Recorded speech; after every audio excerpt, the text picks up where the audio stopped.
எல்லாருமே இது கொடுக்கல படிச்சாலே போதும் தெரியாது.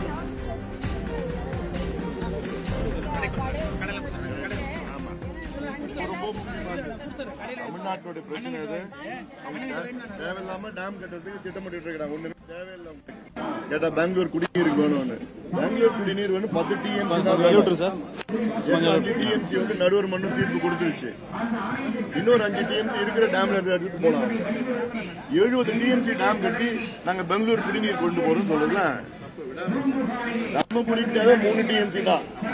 அப்போ அது எதுவுமே வராது.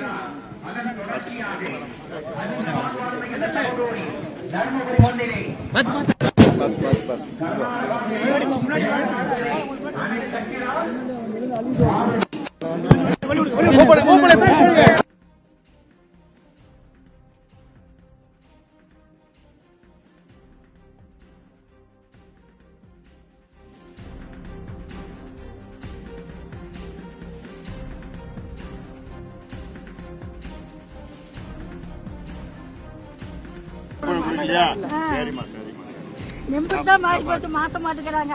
நான் பதில் வரும்.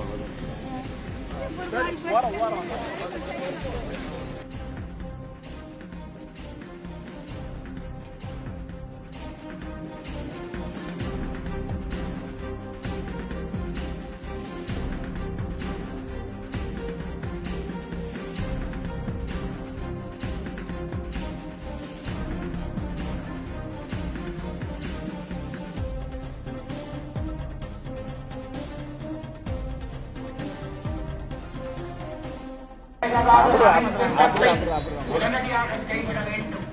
அந்த திட்டத்தை நிறைவேற்றினால்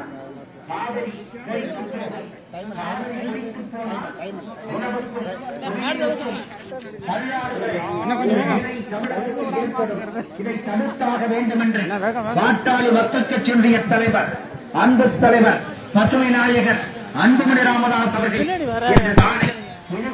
தொடங்கிய நடைபெறும். அதன் தொடர்ச்சியாக மக்களுக்கு பிரசுரங்களை வழங்கி விழிப்புணர்வை ஏற்படுத்தி வந்து கொண்டிருக்கிறார்.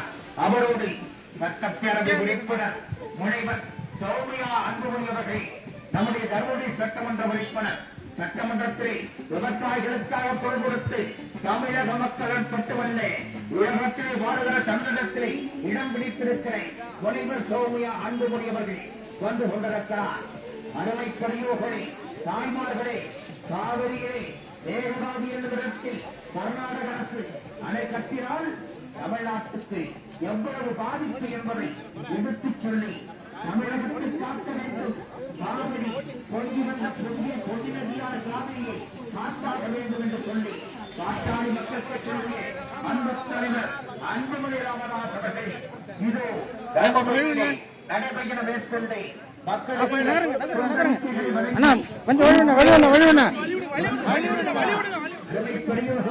தாய்மார்களே,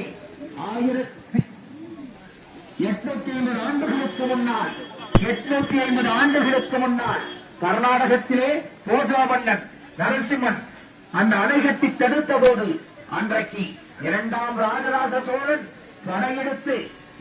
படையெடுத்து கொண்டு போய் அங்கே தகர்த்து காவிரியை பெற்றான்.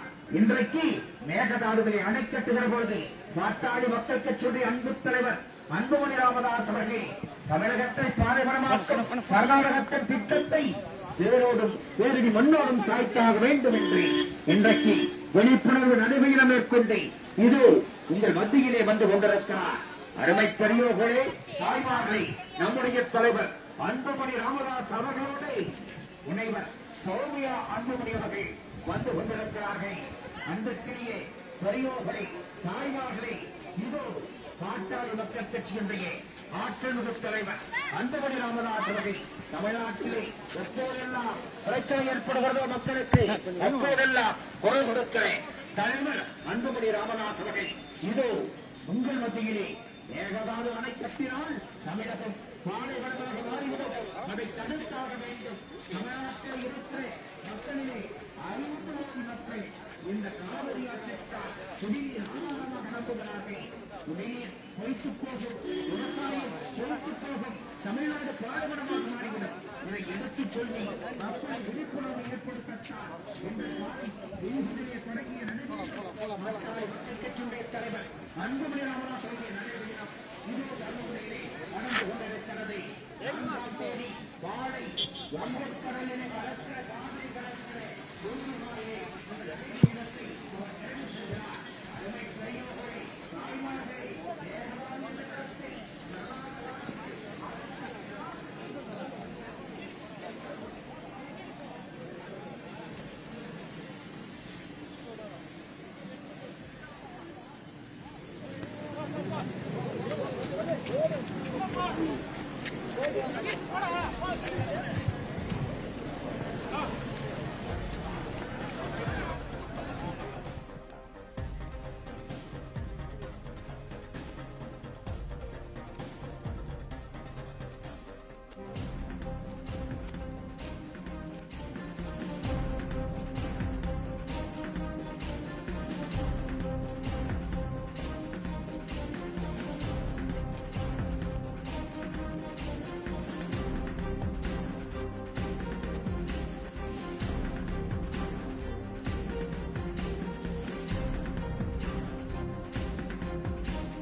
வல்லவன் சொன்னார். அந்த வல்லவன் வாக்கை கையிலே எடுத்துக்கொண்டு தமிழ்நாட்டுக்கு வஞ்சகம் செய்கிற கர்நாடகாவினுடைய சதி திட்டத்தை முறியடித்தாக வேண்டும் என்றால் தமிழ்நாட்டு மக்கள் விழிப்புணர்வு பெற வேண்டும். அந்த விழிப்புணர்வை நான் வழங்குகிறேன், நான் கொடுக்கிறேன் என்று சொல்லி பாட்டாளி மக்கள் கட்சியினுடைய ஆற்றல்மிகு தலைவர் அன்புமணி ராமதாஸ் அவர்கள் இன்றோ மக்களிடத்தை விழிப்புணர்வை ஏற்படுத்தி வந்து கொண்டிருக்கிறார். பொன்னிலையை காப்பாற்ற புறப்பட்டிருக்கிற புதியவாய் பாட்டாளி மக்கள் கட்சியுடைய தலைவர் அன்பு தலைவர் அன்புமணி ராமதாஸ் அவர்கள்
மேகதாதுவை தடுப்போம், காவிரி காப்போம் என்ற முழக்கத்தோடு பில்லிகுண்டிலிருந்து பூம்புகார் வரை 4 நாட்கள் விழிப்புணர்வு பிரச்சார நடைபயணத்தை பாட்டாளி மக்கள் கட்சியினுடைய தலைவர், இளம் போராளி நமது அன்பு தலைவர் அன்புமணி ராமதாஸ் அவர்கள் மேற்கொண்டிருக்கிறார். பில்லிகுண்டிலே தொடங்கி பெண்ணாகரம் வழியாக, ஒகேனக்கல் வழியாக, பெண்ணாகரம் வழியாக இப்பொழுது தருமபுரி நகரத்திலே விழிப்புணர்வு பிரச்சார பொதுக்கூட்டம் இனிதே தொடங்குகிறது. இந்நிகழ்ச்சியின் தொடக்கமாக முன்னாள் சட்டமன்ற உறுப்பினர், மாவட்டத்தினுடைய செயலாளர், பெருமதிப்பிற்குரிய வெங்கடேசன் அவர்கள் வரவேற்று பேசுவார்கள்.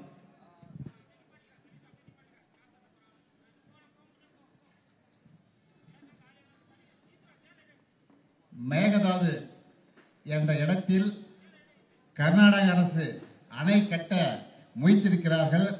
அந்த அணையை கட்டக்கூடாது என்று தமிழகம் முழுவதும் காவிரி முதல் பூம்புகார் வரை 4 நாட்கள் நடைபயண துவக்கல நிகழ்ச்சி இன்று காலை ஒகேனக்கல் பிலிகுண்டில் ஆரம்பித்து ஒகேனக்கல் பெண்ணாகரம் நடைபயண பிரச்சார பயணம் நடத்தி முடித்து மக்களுக்கு விழிப்புணர்வு துண்டறிக்கை கொடுத்து இப்பொழுது நமது தருமபுரி மாவட்டத்தில் தருமபுரி நகரத்தில் துண்டறிக்கை கொடுத்து உங்களிடையே அந்த சம்பந்தமாக பேச வருகிறதிருக்கும் நமது பாட்டாளி மக்கள் கட்சியினுடைய தலைவர், மரியாதைக்குரிய முன்னாள் சுகாதாரத்துறை அமைச்சர், நமது மாவட்டத்திற்கு தருமபுரி நகரத்திற்கு மருத்துவமனை மருத்துவ கல்லூரி கையெழுத்து கொடுத்து அனுமதி வழங்கிய நமது மாவட்டத்திற்கு வழங்கிய நமது முன்னாள் சுகாதாரத்துறை அமைச்சர், அதேபோல் தருமபுரி மொரப்பூர் ரயில்வே திட்டத்திற்கு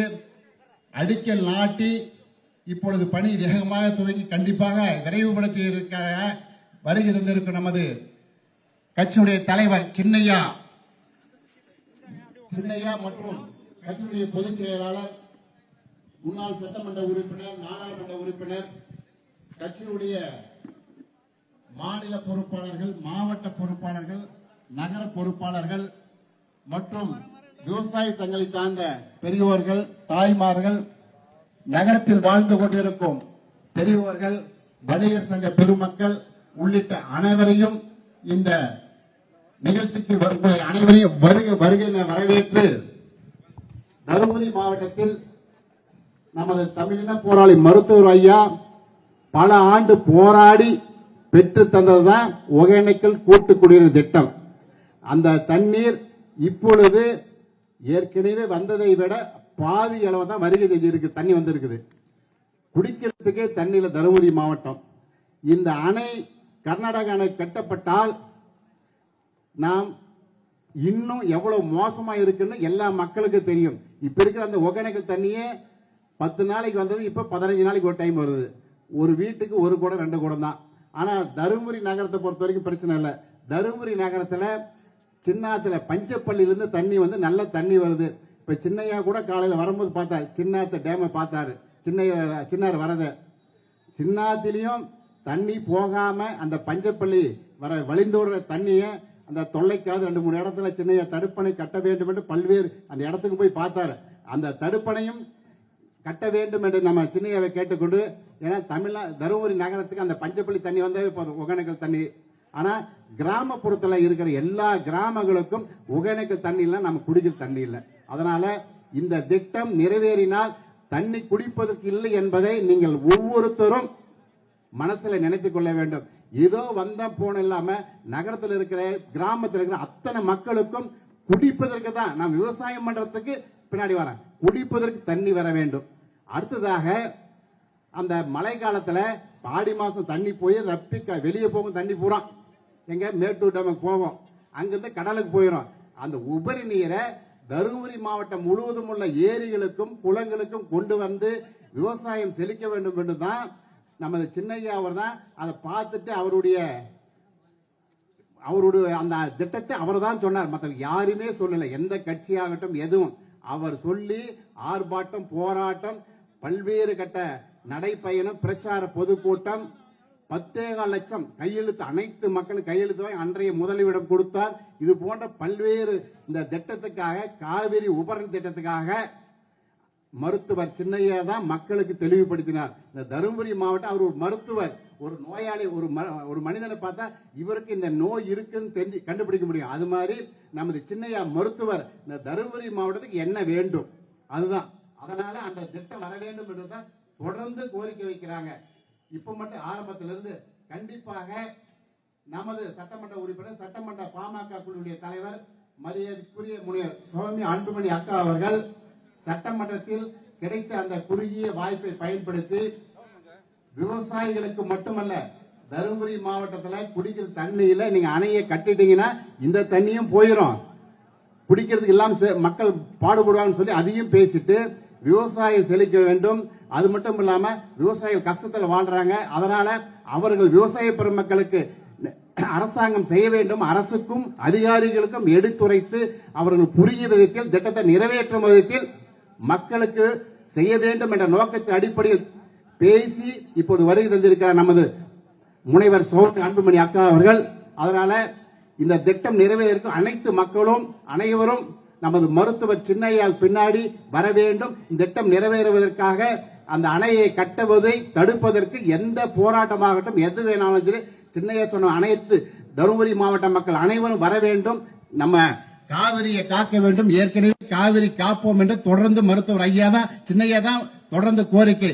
அந்த அடிப்படையில் நீங்க அனைவரும் வர வேண்டும் என்று கேட்டுக்கொண்டு, தருமபுரி மாவட்டம் செழிக்க வேண்டும், விவசாயிகள் செழிக்க வேண்டும், குடிப்பதற்கும் மக்கள் செழிப்பாக குடிக்க வேண்டும், குடிநீர் கிடைக்க வேண்டும் என்பதற்கு அனைவரும் நாம் போராடுவதற்கு மருத்துவர் அன்புமணி ராமதாஸ் ஐயா பின்னாடி வர வேண்டும் என்று கேட்டுக்கொண்டு, வருகை தந்த அனைத்து பெரியோர்கள், தாய்மார்கள், சின்னையா, நமது அக்கா உள்ளிட்ட அனைவரையும் வருக வரவேற்று நன்றியோடு விடைபெறுகிறேன். நன்றி, வணக்கம்.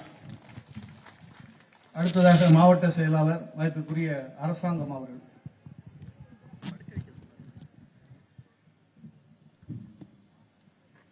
மேகதாது அணை கட்டக்கூடாது, அந்த அடிப்படையிலே இன்றைக்கு பிரிகுண்டிலே ஆரம்பித்து ஒரு மாபெரும் விழிப்புணர்வு பயணத்தை மேற்கொண்டிருக்கின்ற பாட்டாளி மக்கள் கட்சியுடைய தலைவர் சின்னையா அவர்களே, அதேபோல் சட்டமன்றத்தில் தன்னுடைய குரலால் மிகப்பெரிய ஒரு மாற்றத்தை ஏற்படுத்திக் கொண்டிருக்கின்ற சட்டமன்ற குழு தலைவர், தருமபுரி சட்டமன்ற உறுப்பினர் முனைவர் சௌமியா அன்புமணி அவர்களே, மற்றும் வந்திருக்கின்ற அனைத்து மாநில, மாவட்ட, அனைத்து விவசாய சங்கங்களின் பொறுப்பாளர்கள் அத்தனை பேருக்கும் எனது முதற்கனை வணக்கத்தை தெரிவித்துக் கொள்கின்றேன். இன்றைக்கு தமிழகத்தில் மேகதாது என்கின்ற இடத்தில் தமிழ்நாட்டுக்கு ஏற்படக்கூடிய அந்த பாதிப்புகளை ஆண்ட கட்சியாளர்களும் ஏற்கனவே ஆண்ட கட்சிகளாலும் யோசிக்கப்படாத, இப்படிதான் நடக்கும் என்று வருங்காலத்தில் இந்த சந்ததிகளுக்கு மிகப்பெரிய சிக்கல் ஏற்படும் என்கின்ற நிலையை உணராமல் இன்றைக்கு செயல்பட்டுக் கொண்டிருக்கின்றார்கள். ஆனால் மருத்துவர் சின்னையா அன்புமணி அவர்கள் மட்டுமே அனைத்து விவசாய அமைப்புகளையும் ஒன்று திரட்டி அந்த மக்கள் மன்றத்திலே வைத்து, இந்த மேகதாது அணை கட்டினால் ஒரு மிகப்பெரிய சிக்கல் தமிழ்நாட்டுக்கு வரும், வருங்கால சந்ததியர் வாழ முடியாத ஒரு சூழல் வரும் என்ற ஒரு உன்னதமான ஒரு கோரிக்கை வைத்து இன்றைக்கு நடைபயணத்தை தொடங்கி இருக்கின்றார்கள். இதுல என்ன முக்கியமான விஷயம்னா, மேகதாது அணை சம்பந்தமாக தீர்மானம் சட்டமன்றத்தில் வைக்கப்படுகிறது. அந்த தீர்மானத்திலே ஒரு சிறு திருத்தம் எதிர்கட்சி தலைவர் சொல்கிறார், உதயநிதி அதை அப்படியே ஏற்றுக்கொண்டு செய்கிறார்கள். உடனடியாக அதற்கு எந்த கட்சியும் அதில் இருக்கக்கூடிய சிக்கலை யோசிக்கவில்லை. முதலில் அறிக்கை கொடுத்து சட்டமன்றத்தில் பேச வைத்தவர் தான் மருத்துவர் சின்னையா அன்புமணி ராமதாஸ் அவர்கள். ஏன் என்று கேட்டால், நடுவர் மன்றம் மேகதாதுக்கு அமைத்தால் நிச்சயம் மிகப்பெரிய சிக்கலை தமிழ்நாட்டில் சந்திக்கும் என்கின்ற நிலையை எடுத்து கூறிய பின்புதான் அடுத்து இருக்கக்கூடிய தலைவர்கள் சிலர் அறிக்கை கொடுத்தார்கள். அந்த அடிப்படையில் இன்றைக்கு சட்டமன்றமாக இருந்தாலும் மக்கள் மன்றமாக இருந்தாலும் மருத்துவர் சின்னையா அன்புமணி ராமதாஸ் அவர்களும் நமது சட்டமன்ற குழு தலைவர் அவர்களும் ஒரு மிகப்பெரிய மக்கள் சக்தியாக மாறி மக்களுக்காக போராடி கொண்டிருக்கிறார்கள். அவர்கள் பின்பு நாம் அனைவரும் செல்வோம். மேகதாது அணை என்கின்ற அந்த வார்த்தை இந்த நடைபயணத்தின் கடைசியில் நிச்சயம் கர்நாடக அரசு கைவிடக்கூடிய நிலையை நாம் அனைவரும் உருவாக்கும் என்று கேட்டு பேச வாய்ப்பளித்த அனைவருக்கும் நன்றி கூறி விடைபெறுகிறேன். நன்றி, வணக்கம். அடுத்ததாக கல்லூரி மாணவி சத்யா.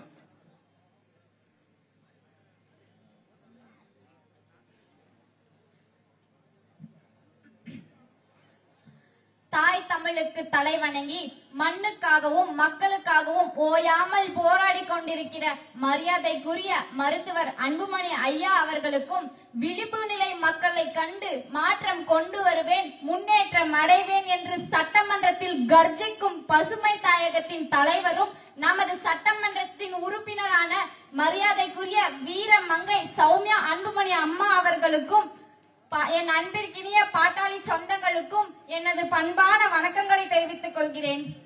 ஆற்றை காப்பான் அரசின் மேலான், ஊற்றை காப்பான் உயிர்க்கெல்லாம் தந்தை. 840 வருஷத்துக்கு முன்னாடி கர்நாடகால முதலாம் நரசிம்மவர்மன் ஆட்சி ஆண்டு கொண்டிருந்தாரு. அப்போ காவிரிக்கு நடுவே செயற்கையான முறையில ஒரு அணையை உருவாக்குனாரு. அதை நம்ம தமிழ்நாட்டுல ஆட்சி செஞ்ச 2ஆம் ராஜராஜ சோழன் போய் போர் தொடுத்து அந்த அணையை உடைச்சி காவிரிய நம்ம நாட்டுக்குள்ள கொண்டு வந்தாங்க. அதே போல இது மட்டும் மன்னராட்சியா இருந்திருந்தா நமக்கான உரிமைய, நம்ம உபரி நீரை, நமது நீரை தமிழ்நாட்டுக்கு கொண்டு வரதுக்கான திறமையும் தகுதியும் எல்லாமே இருக்கு நம்ம ஐயா கிட்ட. என்ன பண்றது, இது மன்னராட்சி முறை இல்ல, மக்களாட்சி முறை. அதனாலதான் ஜனநாயக முறையில போராடி நம்ம மக்கள் கிட்ட எல்லாம் விழிப்புணர்வு ஏற்படுத்தி அப்புறமா ஜனநாயக முறையிலேயே நம்ம போவோம், பொறுமையா போயிட்டு நமக்கான உரிமையை நம்ம மீட்போம்னு சொல்லி அன்புமணி ஐயா அவர்கள் நமக்காக போராடிட்டு இருக்காரு. தமிழர்களின் உரிமை எங்கெல்லாம் பறிக்கப்படுகிறதோ அங்கெல்லாம் நாங்கள் நிற்போம். எங்களது உரிமையை யாரும் சொந்தம் கொண்டாட கூடாது. அது அமெரிக்காவாக இருந்தாலும் சரி, நான் அவர்களிடம் போராடி தமிழர்களின் உரிமையை மீட்டு கொடுப்பேன் என்று வேம்பு மற்றும் மஞ்சள் கிழங்கையின் காப்புரிமையை மீட்டு கொடுத்த உரிமை போரின் பேரழகன் நமது அன்புமணி ஐயா அவர்கள் இன்று நமது நதியைக்காகவும் வருகை புரிந்திருக்கிறார். நீர் அரசியல் அல்ல, எங்கள் உயிர். காவிரி என்பது நதி அல்ல, தமிழ்நாட்டின் ரத்த ஓட்டம். கர்நாடக அரசு மேகதாது என்ற ஒரு அணையை மட்டும் கட்டிவிட்டார்கள் என்றால் தமிழ்நாடு பாலைவனமாக மாறிவிடும். 8 கோடி மக்களின் வாழ்க்கை, 8 கோடி மக்களின் 5.5 கோடி மக்களின் வாழ்க்கை நிலை கேள்விக்குறியாக நிற்கும். 12,000 ஏக்கர் காட்டை அழித்து கிழக்கு தொடர்ச்சி மலையும் மேற்கு தொடர்ச்சி மலையும் இணைகின்ற இடத்தை துண்டித்து வனவிலங்குகளின் வாழ்விடத்தை அழித்து ஒரு மாநிலத்தை பாலைவனமாக்கி ஒரு நகரத்தை வளர செய்ய வேண்டுமா? அப்படிப்பட்ட வளர்ச்சி வேண்டுமா என்று தமிழர்களின் உரிமைக்காக கர்நாடக அரசை எதிர்த்து நமது ஐயா அன்புமணி அவர்கள் நிற்கிறார்கள். ஐயா, நீங்கள் சராசரியான அரசியல் தலைவர் மட்டும் கிடையாது, சரியான தலைவர். நீங்க தமிழ்நாட்டிற்காகவும் இந்தியாவிற்காகவும் போராடி சாதனைகள் படைத்தது ஏராளம். அதில் சிலவற்றை மட்டும் குறிப்பிடுகிறேன்.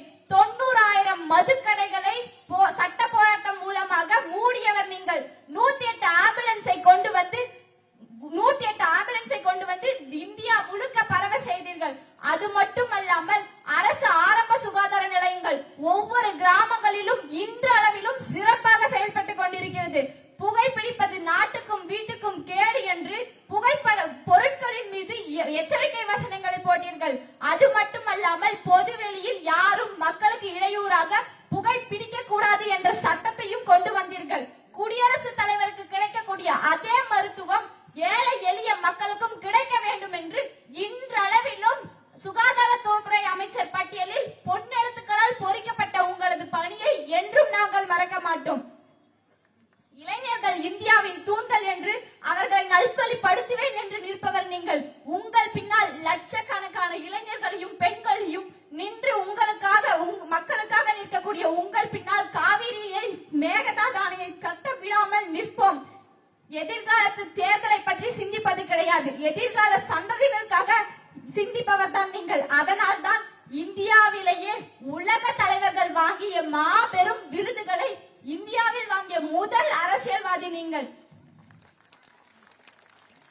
பெண்களுக்கு எதிராக நடக்கக்கூடிய அநீதிகளையும் விவசாய பெருமக்களுக்காகவும் மக்களின் வழிய மாநிலமே பேசக்கூடிய அளவுக்கு சட்டமன்றத்துல சிறப்பா உரையாற்றியதற்கு கோடான கோடி நன்றிகள் சௌமியா அம்மா.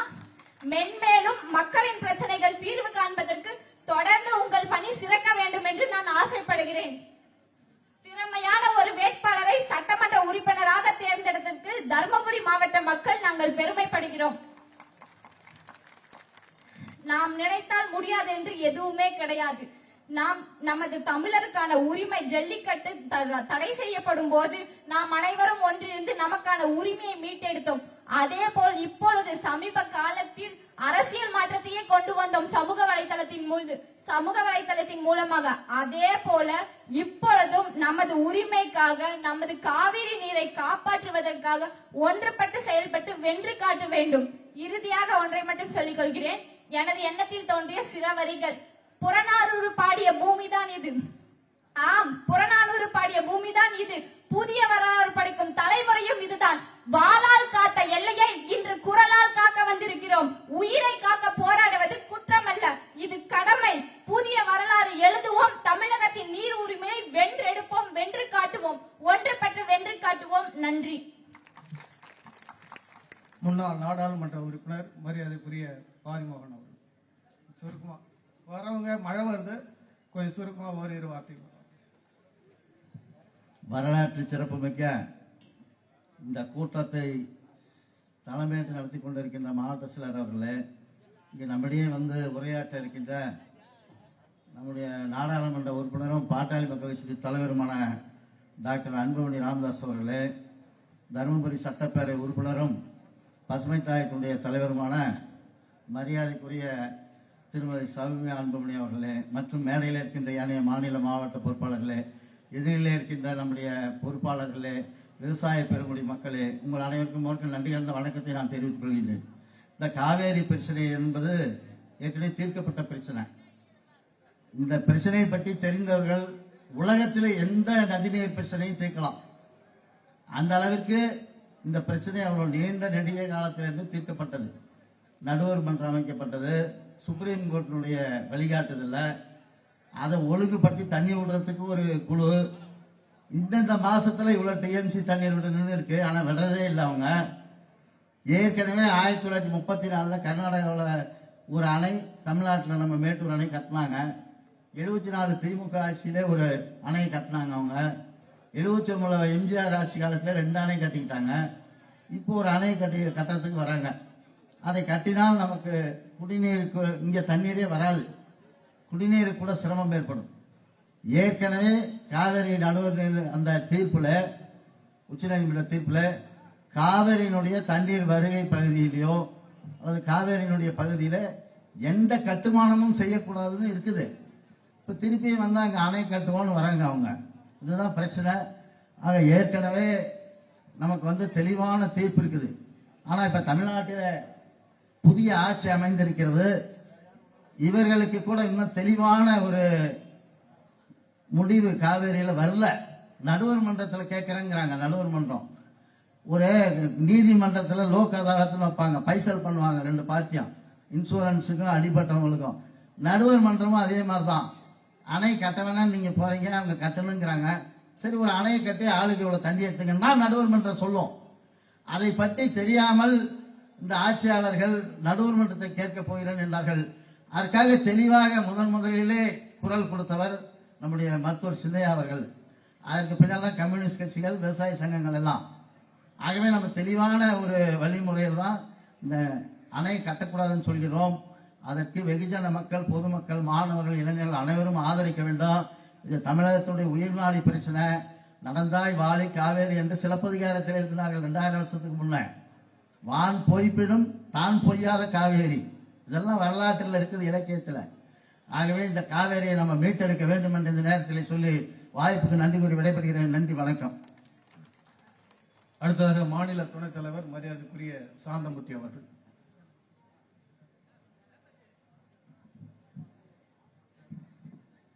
அடுத்த தேர்தலை பற்றி சிந்திக்கும் அரசியல் கட்சிகள் மத்தியில் அடுத்த தலைமுறையை பற்றி சிந்தித்து தமிழகத்தில் உள்ள பிரச்சனை, அதற்கு தீர்வு, குறிப்பாக விவசாயிகள் தான் என் கடவுள் என்று வணங்கி வரும் எங்கள் தலைவர், பாசமிகு தலைவர் சின்னையா அவர்களே, மக்கள் போற்றும் சட்டமன்ற உறுப்பினர், அனைத்து தரப்பு மக்களும் ஈர்த்து தமிழகம் முழுவதும் சிறந்த சட்டமன்ற உறுப்பினராக பறைசாற்றிக் கொண்டிருக்கும் நமது சட்டமன்ற உறுப்பினர் சௌமியா அன்புமணி உள்ளிட்ட வருகை சிறப்பித்துக் கொண்டிருக்கும் அனைவருக்கும் வணக்கத்தை தெரிவித்துக் கொண்டு, நாம எந்த விதத்திலும் எந்த சூழ்நிலையும் கவலைப்பட தேவையில்ல. எந்த கொம்பாதி கொம்பாலும் கர்நாடக அரசு சின்னையா இருக்கிற வரைக்கும் அந்த அணையை கட்ட முடியாது. நாம் ஒன்றுபடுவோம், வெற்றி பெறுவோம். நன்றி, வணக்கம். மாநில அமைப்பு செயலாளர் மரியாதைக்குரிய சண்முகம் அவர்கள்.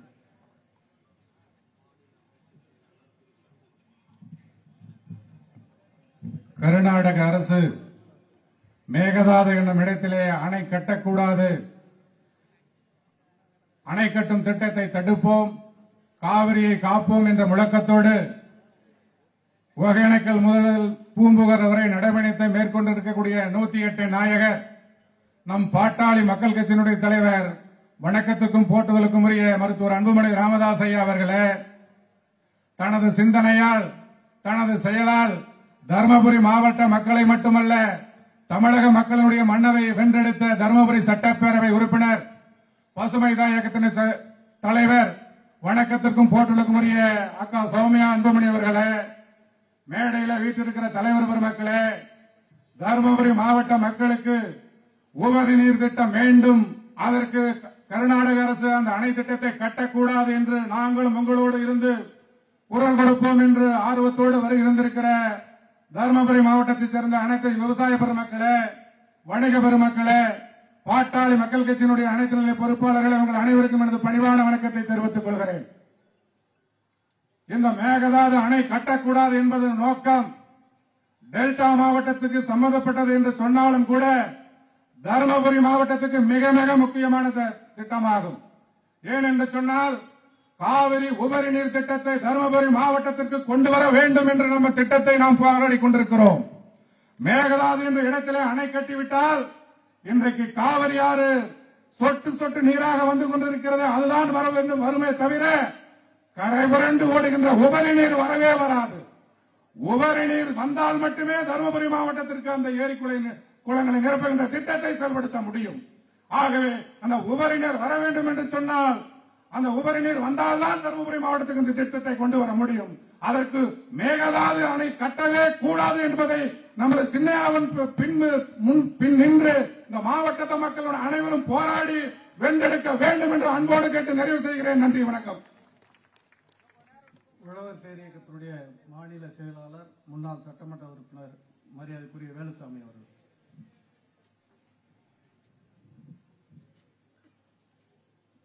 தமிழகத்தினுடைய 5.5 கோடி மக்களை பாதிக்கக்கூடிய கர்நாடகத்தினுடைய முதலமைச்சராக இருக்கிற டி.கே. சிவகுமார் அவருடைய முயற்சியிலே மேகதாது என்கின்ற இடத்திலே அந்த அணையை கட்டக்கூடாது என்கின்ற ஒரு பெரும் முயற்சியோடு பாட்டாளி மக்கள் கட்சியினுடைய தலைவர் மதிப்பிற்குரிய மருத்துவர் சின்னையா அவருடைய தலைமையிலே இன்றைய காலை 10 மணி அளவிலே நமது மாவட்டத்தினுடைய எல்லையாக இருக்கிற பிலிகுண்டு என்கின்ற இடத்திலே இருந்து இந்த நடைபயணம் 4 நாட்களாக நடைபெற்று இறுதியாக பூம்புகாரிலே நடைபெற இருக்கிறது. ஆக அந்த அடிப்படையிலே இன்றைக்கு இந்த தருமபுரி மாநகரில் நடைபெற்றுக் கொண்டிருக்கிற இந்த பொதுக்கூட்டத்திலே கலந்து கொண்டு இறுதியாக இந்த பயணத்தினுடைய நோக்கத்தை பற்றி மிக தெளிவாக பேச இருக்கிற மதிப்பிற்குரிய தமிழக மக்களுடைய எதிர்கால நட்சத்திரம், இளைஞர்களின் எழுச்சி நாயகர் மருத்துவர் சின்னையா அவர்களே, தருமபுரி சட்டமன்ற உறுப்பினர் பசுமத்தாயத்தினுடைய தலைவர் மதிப்பிற்குரிய சௌமியா அன்புமணி அவர்களே, பாட்டாளி மக்கள் கட்சியினுடைய பொதுச் செயலாளர் வடிவேல் ராவணன் அவர்களே, தமிழ்நாடு உழவர் பேர் இயக்கத்தினுடைய தலைவர் அருமை சகோதரர் கோ ஆலயமணி அவர்களே, இந்த நிகழ்ச்சியை ஒருங்கிணைத்து நடத்தி கொண்டிருக்கிற நமது தலைமை நிலைய செயலாளர் மதிப்புக்குரிய செல்வகுமார் அவர்களே, மேடையிலே அமர்ந்திருக்கக்கூடிய முன்னாள் நாடாளுமன்ற சட்டமன்ற உறுப்பினர்களே, கட்சியினுடைய அனைத்து நிலை பொறுப்பாளர்களே, விவசாய பெருங்குடி மக்களே, ஊடகவியாளர்களே, காவல்துறை சார்ந்த அருமை நண்பர்களே, பொதுவாக இன்றைக்கு மருத்துவர் சின்னையா அவருடைய தலைமையிலே இந்த நடைப்பயணம் நடப்பதற்குண்டான ஒரு நிலையை ஏற்படுத்தி இருக்கிறது யார்? ஃபர்ஸ்ட் நம்ம அதை ஆய்வு பண்ணுவோம். DK சிவகுமார், அதாவது கர்நாடகத்தினுடைய முதலமைச்சர் அவர்கள் முயற்சி, மேகதாது என்கின்ற இடத்திலே ஒரு அணையை கட்டுகிறேன் என்கின்ற முயற்சி, அவருக்கு அந்த துணிச்சல் எங்கிருந்து வருகிறது, எப்படி வருகிறது? இந்தியாவிலே இருக்கக்கூடிய ஒரு மாநிலம் தமிழ்நாடு. ஒரு மாநிலத்துடைய உரிமை என்ன என்று வரையறுக்கப்பட்டு அந்த மாநிலத்தினுடைய உரிமை பாதிக்காத அளவில் பாதுகாக்க வேண்டிய மிகப்பெரிய பொறுப்பு யாரிடம் இருக்கிறது? மத்திய அரசாங்கத்திடம் இருக்கிறது. அதற்கு அடுத்தபடியாக அதை மீறி செல்லுகின்ற போது உச்சநீதிமன்றம் தீர்ப்பு இருக்கிறது. மத்திய அரசாங்கம் அமைத்திருக்கக்கூடிய காவிரி நடுவர் நீதிமன்றம் இருக்கிறது, நடுவர் மன்றம் இருக்கிறது. இதையெல்லாம் தாண்டி ஒரு மாநிலத்துடைய முதலமைச்சர் ஒரு மாநிலத்திற்கு ஒரு 5.5 கோடி மக்களுக்கு செல்ல வேண்டிய ஒரு நதிநீரை தடுக்கிறார்கள் என்று சொன்னால் எந்த வகையில் இது சட்டத்தின் அடிப்படையில், ஜனநாயகத்தின் அடிப்படையில் அவருக்கு அந்த துணிச்சல் வருகிறது? மத்திய அரசாங்கமோ உச்ச நீதிமன்றமோ காவிரி நீதிமன்றமோ எப்படி இதை அனுமதிக்கிறது? எங்களது தருமபுரி சட்டமன்ற உறுப்பினர் அவர்கள் ஒகேனக்கல் கூட்டத்திலே, பெண்ணாகர கூட்டத்தில் வந்து அருமையா ஒரு துணிச்சலான அந்த வார்த்தையை பயன்படுத்தினார். நான் கூட வரும்போது பொதுச்செயலாளர்கிட்ட பேசுறேன். இனப்படுகொலை மிக துணிச்சலா தைரியம், அதாவது வீரமங்கை அப்படின்னு சொல்றதுக்கு இந்த வார்த்தையை இன்றைக்கு கர்நாடக அரசு செய்கின்ற முயற்சி என்பது, அதை துணை போகின்றது மத்திய மாநில யாராக இருந்தாலும் இனப்படுகொலைக்கு துணை போவது. நான் கேட்கிறேன், பாகிஸ்தான்ல 4 தீவிரவாதி வந்து காஷ்மீர்ல உள்ளத்து வந்து 10 பேரை சுட்டு தள்ளிட்டாங்களே, அவனை தீவிரவாதம் சொல்றோம்ல? ஏண்டா 5.5 கோடி பேர் குடிப்பதற்கு குடிநீராகவும் விவசாயம் செய்வதற்கு விவசாயத்திற்கு பயன்படுத்தக்கூடிய நீரை நீ எப்படி சட்டத்தை மீறி, ஜனநாயகத்தை மீறி நீ தடுக்க நினைக்கிறாய் என்று சொன்னால் இது தீவிரவாதம் அல்லவா? நான் கேட்கிறேன், அதே உரிமை எங்களுக்கு இருக்குது இல்லையா? நெய்வேலியில வந்து எங்களுடைய இயற்கை வளத்தை அழிச்சு நிலக்கரியை வந்து தோண்டி எடுத்து 3 மாநிலத்துக்கு இருந்து மின்சாரத்தை கொண்டு போற இல்லையா? அதை தடுக்கக்கூடிய உரிமை எங்களுக்கு இருக்குதா இல்லையா? இப்படி பேசியதற்கு நம்ம கட்சியுடைய பொதுச் செயலாளர் மேல ஒரு வழக்கு இருக்கு. அப்ப எது தீவிரவாதம்? நாங்கள் அப்படி கட்டுவோம், தமிழ்நாட்டு மக்களை வஞ்சிப்போம் அப்படின்னு சொன்னா, நான் சொல்றேன், நீ என் மேல தீவிரவாதி முத்திரை குத்தினாலும் ஒரு வீரப்பன் இல்ல. நாங்க இந்த 5.5 கோடி மக்களை பாதுகாக்க 1000 வீரப்பனாக நாங்கள் மாறுவதற்கு தயாராக இருக்கிறோம். தமிழனுடைய வரலாறு நீ புரட்டி பார்த்தீங்கன்னா தெரியும். அது இந்த பாட்டாளி மக்களை பற்றி நீங்க வரலாறு திரும்பி பார்த்தா தெரியும். வீரப்பனாக இருக்கட்டும், நம்ம கட்சியில இருந்த மாவீரன் ஜே குருவா இருக்கட்டும், மலையூர் மம்முட்டியான்ல இருந்து நீங்க பல பேர் தெரியும். எங்களை தாண்டி ஒரு யூனிட் மின்சாரம் கூட கர்நாடகத்துக்கு போகாது. நான் கேட்கிறேன், மத்திய அரசாங்கம் இதுவரை ஒரு தமிழ்நாட்டினுடைய ஒட்டுமொத்த குரலாக சட்டமன்றத்தில் ஒரு தீர்மானம், அனைத்து கட்சியினுடைய தீர்மானமாக நிறைவேற்றி இன்றைக்கு அனுப்பிச்சிருக்கு. இதனுடைய மத்திய அரசாங்கத்தினுடைய பதில் என்ன?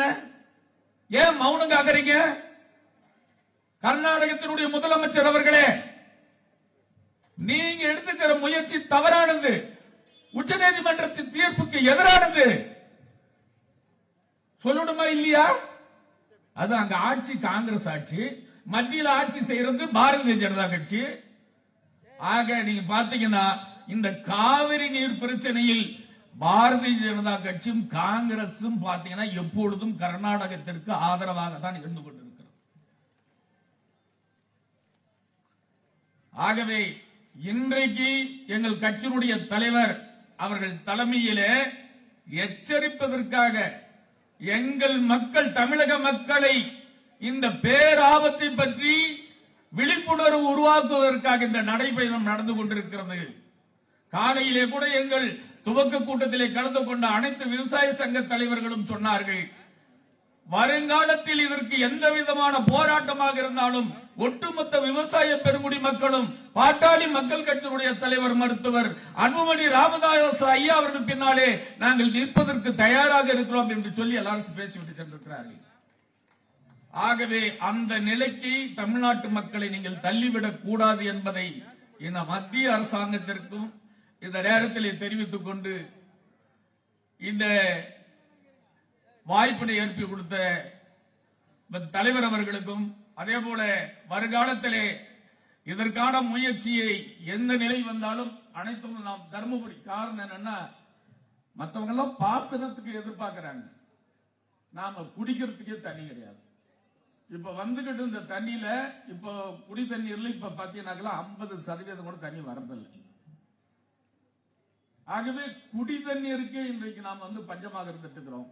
ஆகவே இந்த முயற்சி என்பது வெற்றிகரமாக நடைபெற வேண்டும், இந்த போராட்டம் தொடர வேண்டும் என்பதை இந்த நேரத்திலே கேட்டுக்கொண்டு தமிழ்நாடு உழவர் பேரவையின் சார்பில் நன்றியை தெரிவித்துக் கொள்கிறேன். நன்றி, வணக்கம். தயவு செய்து வரவங்க மழைச்சூழல் காரணமாக சுருக்கமா தலைவர் உள்ளிட்ட அனைவருக்கும் வணக்கம்னு ஆரம்பிங்க. இளைஞர் சங்கத்தினுடைய செயலாளர் மரியாதை செந்தில் அவர்கள்.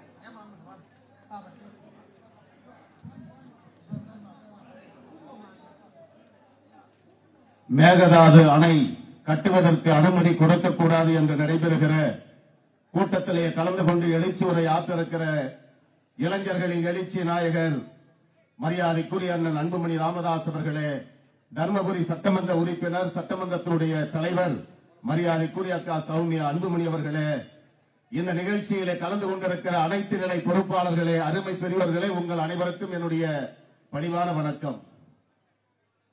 இன்றைக்கு நடைபெறுகிற இந்த நிகழ்ச்சியின் மூலமாக காவேரி ஆறுதானே, அது ஓடனா என்ன ஓடனா என்ன, நமக்கு என்ன பாதிப்பு என்று நினைக்காமல் இந்த மேகதாது அணை கட்டினால் தமிழகமே வறண்ட பூமியாக மாறிவிடும், பொட்டல் காடாக மாறிவிடும், குடிப்பதற்கு கூட தண்ணீர் இருக்காது.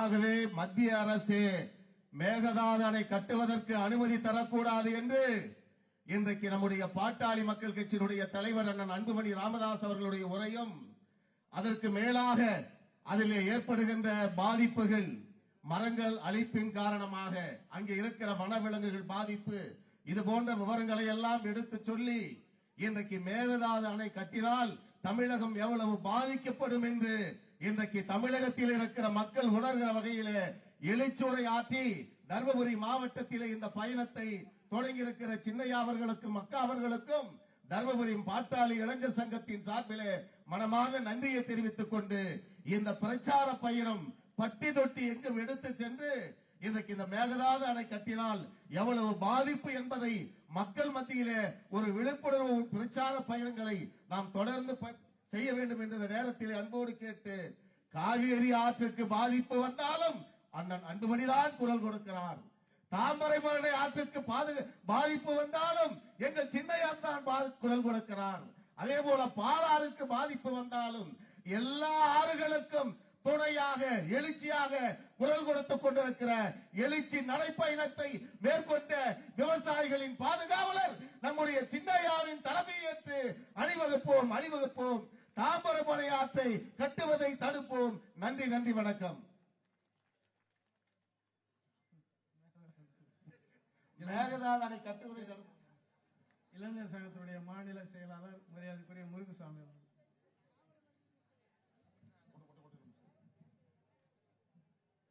இந்த வெற்றி பயணத்தை தொடங்கி இருக்கின்ற நமது அன்பு தலைவர் பாட்டாளி மக்கள் கட்சி அண்ணன் அன்புமணி ராமதாஸ் அவர்களே, தமிழக சட்டமன்றத்திலே மெத்த படித்தவர்களுக்கும் படிக்காத பாமரர்களுக்கும் புரிகின்ற வகையிலே பேசுகின்ற தருமபுரி எங்கள் சட்டமன்ற உறுப்பினர் அக்கா சௌமியா அன்புமணி உள்ளிட்ட மாநில மாவட்ட நிர்வாகிகள் அனைவருக்கும் முதற்கண் வணக்கத்தை தெரிவித்துக் கொள்கின்றேன்.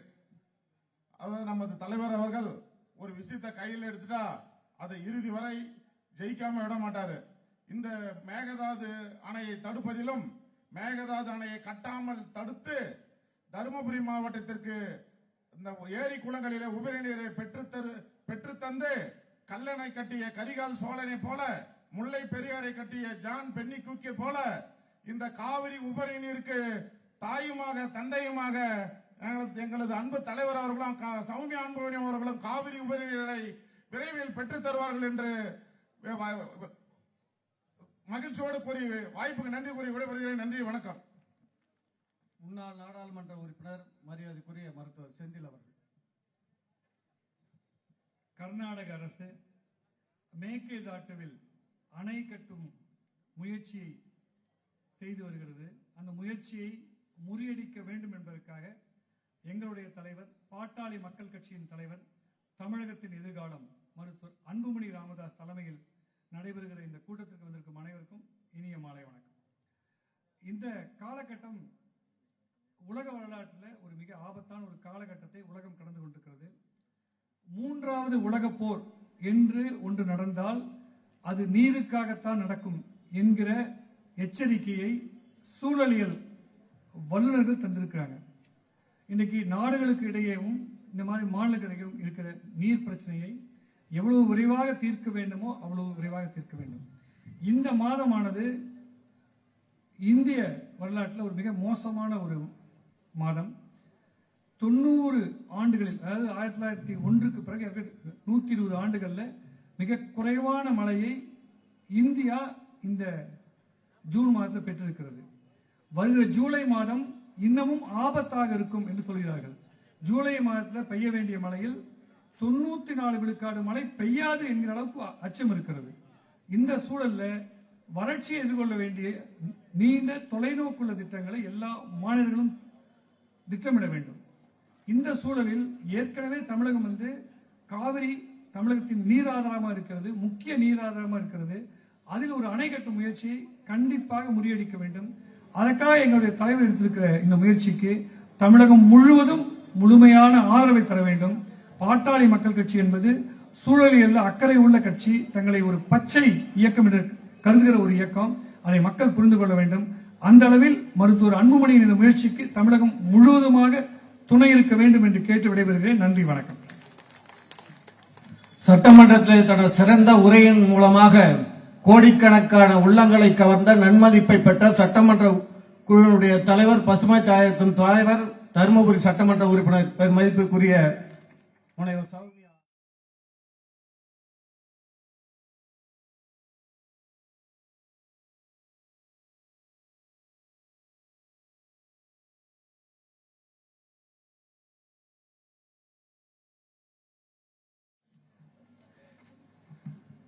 அனைவருக்கும் இனிய மாலை வணக்கம்.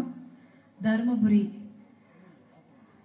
சட்டமன்ற தொகுதியில் உள்ள அனைத்து மக்களுக்கும் என் மனமார்ந்த நன்றியை இந்த நேரத்தில் நான் தெரிவித்துக் கொள்கின்றேன்.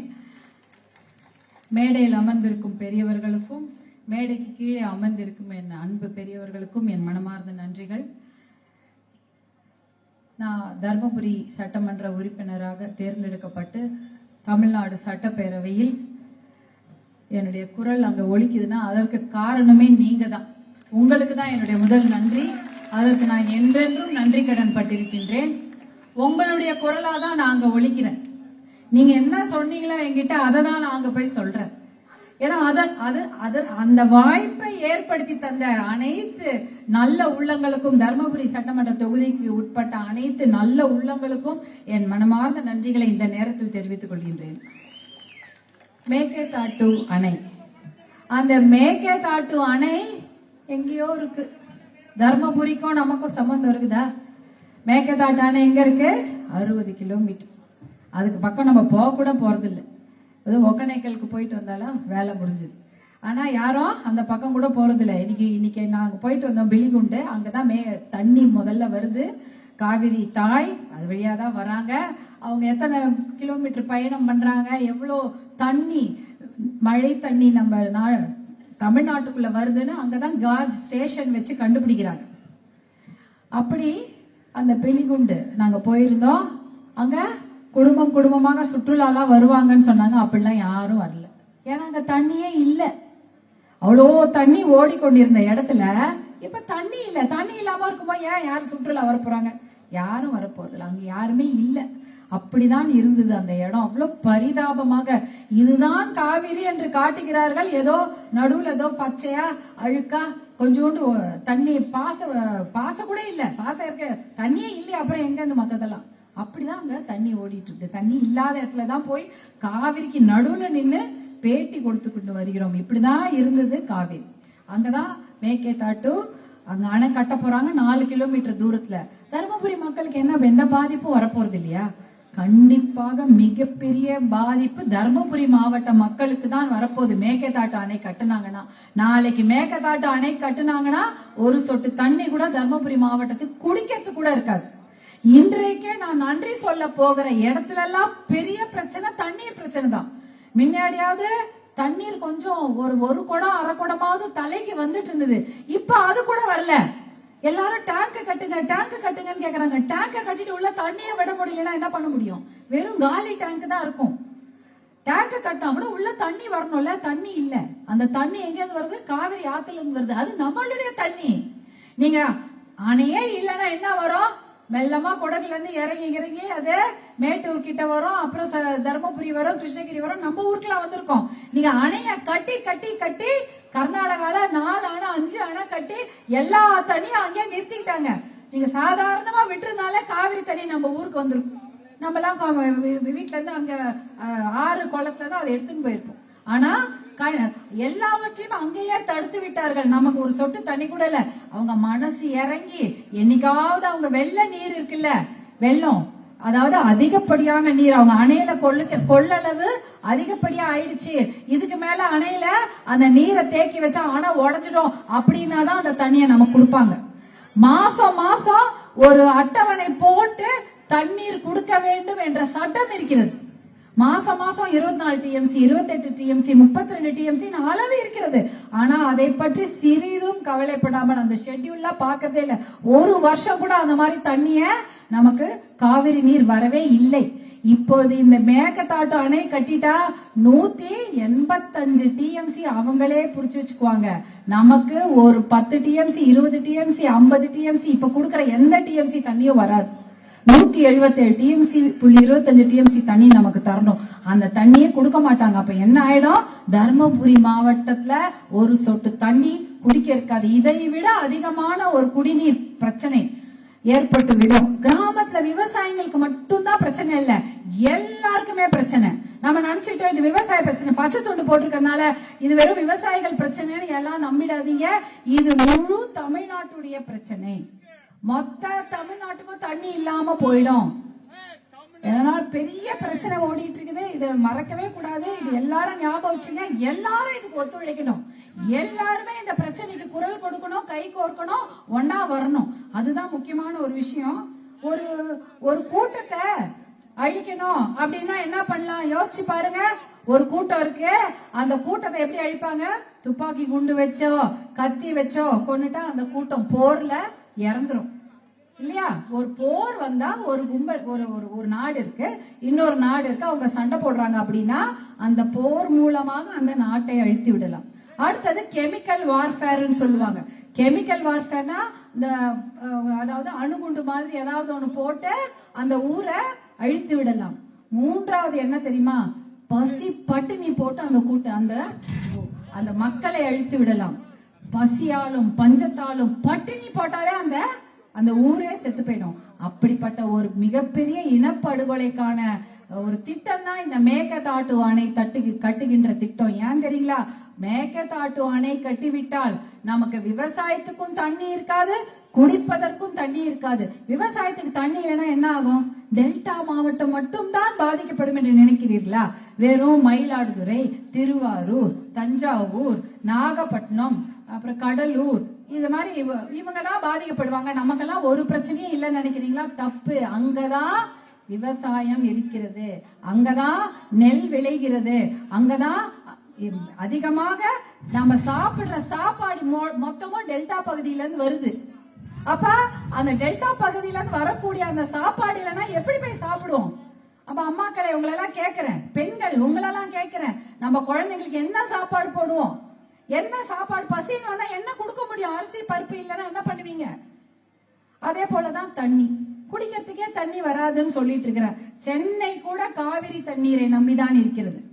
நான் சொன்ன இந்த மாவட்டங்கள் மட்டுமல்ல, தருமபுரி, சேலமும் காவிரி தண்ணீரை நம்பிதான் இருக்கிறது. ஒக்கநேக்கல் கூட்டு குடிநீர் திட்டத்துல என்ன தண்ணி வருது?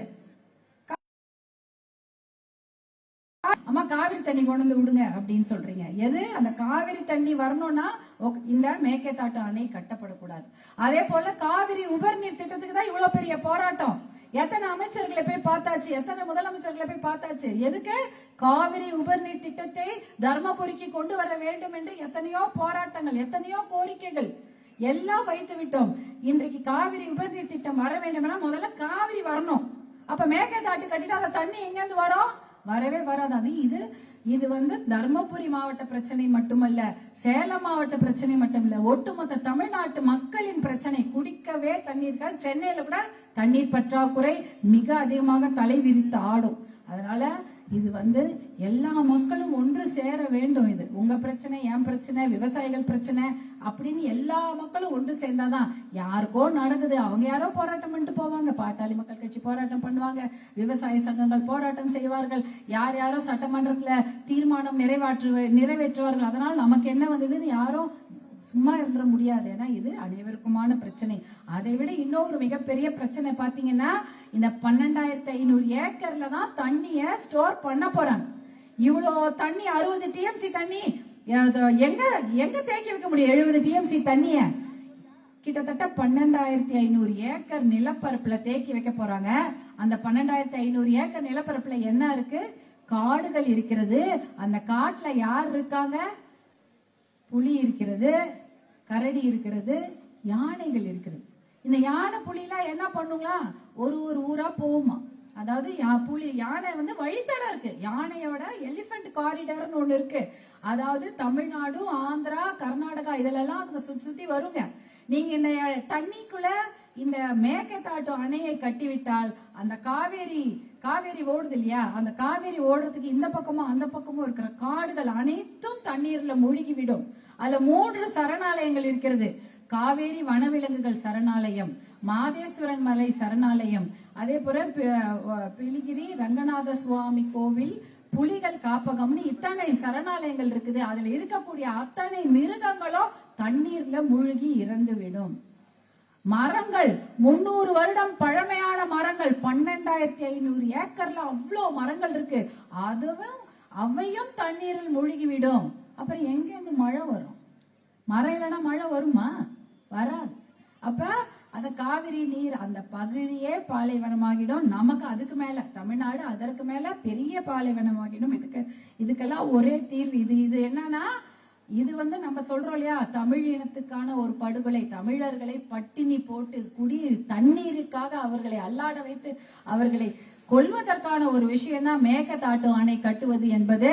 அதே போல இந்த ஈகோ சைடுன்னு சொல்றது, சுற்றுச்சூழலையே படுகொலை செய்வது. தமிழின படுகொலை மட்டுமல்ல, சுற்றுச்சூழல் படுகொலையை செய்வதுதான் இந்த மேகதாட்டு அணை கட்டும் விவகாரம். இதை கண்டிப்பாக நாம் அனுமதிக்க கூடாது. அனைவரும் ஒன்றாக சேர்ந்து கரம் கோர்ப்போம். மருத்துவர் அன்புமணி அவர்களுடன் சேர்ந்து கரம் கோர்ப்போம். காவிரியை காப்போம். மேகதாட்டு அணையை கட்டாமல் தடுத்து விடுவோம். கர்நாடகாவுக்கு வேணா அது வெறும் எலெக்ஷன், தேர்தல் வியூகம் இல்ல, அது வெறும் அரசியலாக இருக்கலாம். ஆனால் தமிழ்நாடுக்கு அப்படி இல்ல.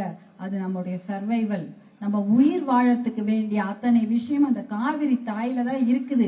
அது நமக்கு வர வேண்டிய தண்ணி, அதை நாம வாங்கிக்கணும். அவங்க அணை கட்ட விடக்கூடாது.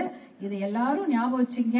இது யாரோடைய பிரச்சனையோ, அரசியல்வாதிகள் பிரச்சனையோ, விவசாயிகள் பிரச்சனையோ மட்டுமல்ல, இது அனைவருக்குமான பிரச்சனை என்பதை தெரிந்து கொள்ள வேண்டும். தமிழ்நாடு மக்களுக்கான பிரச்சனை என்பதை தெரிந்து கொண்டு அனைவரும் காவிரி காப்போம், கரம் கோர்ப்போம், மேகதாட்டு அணை வராமல் தடுத்து நிற்போம். நன்றி, வணக்கம். அடுத்தது நாம் ஆவலோடு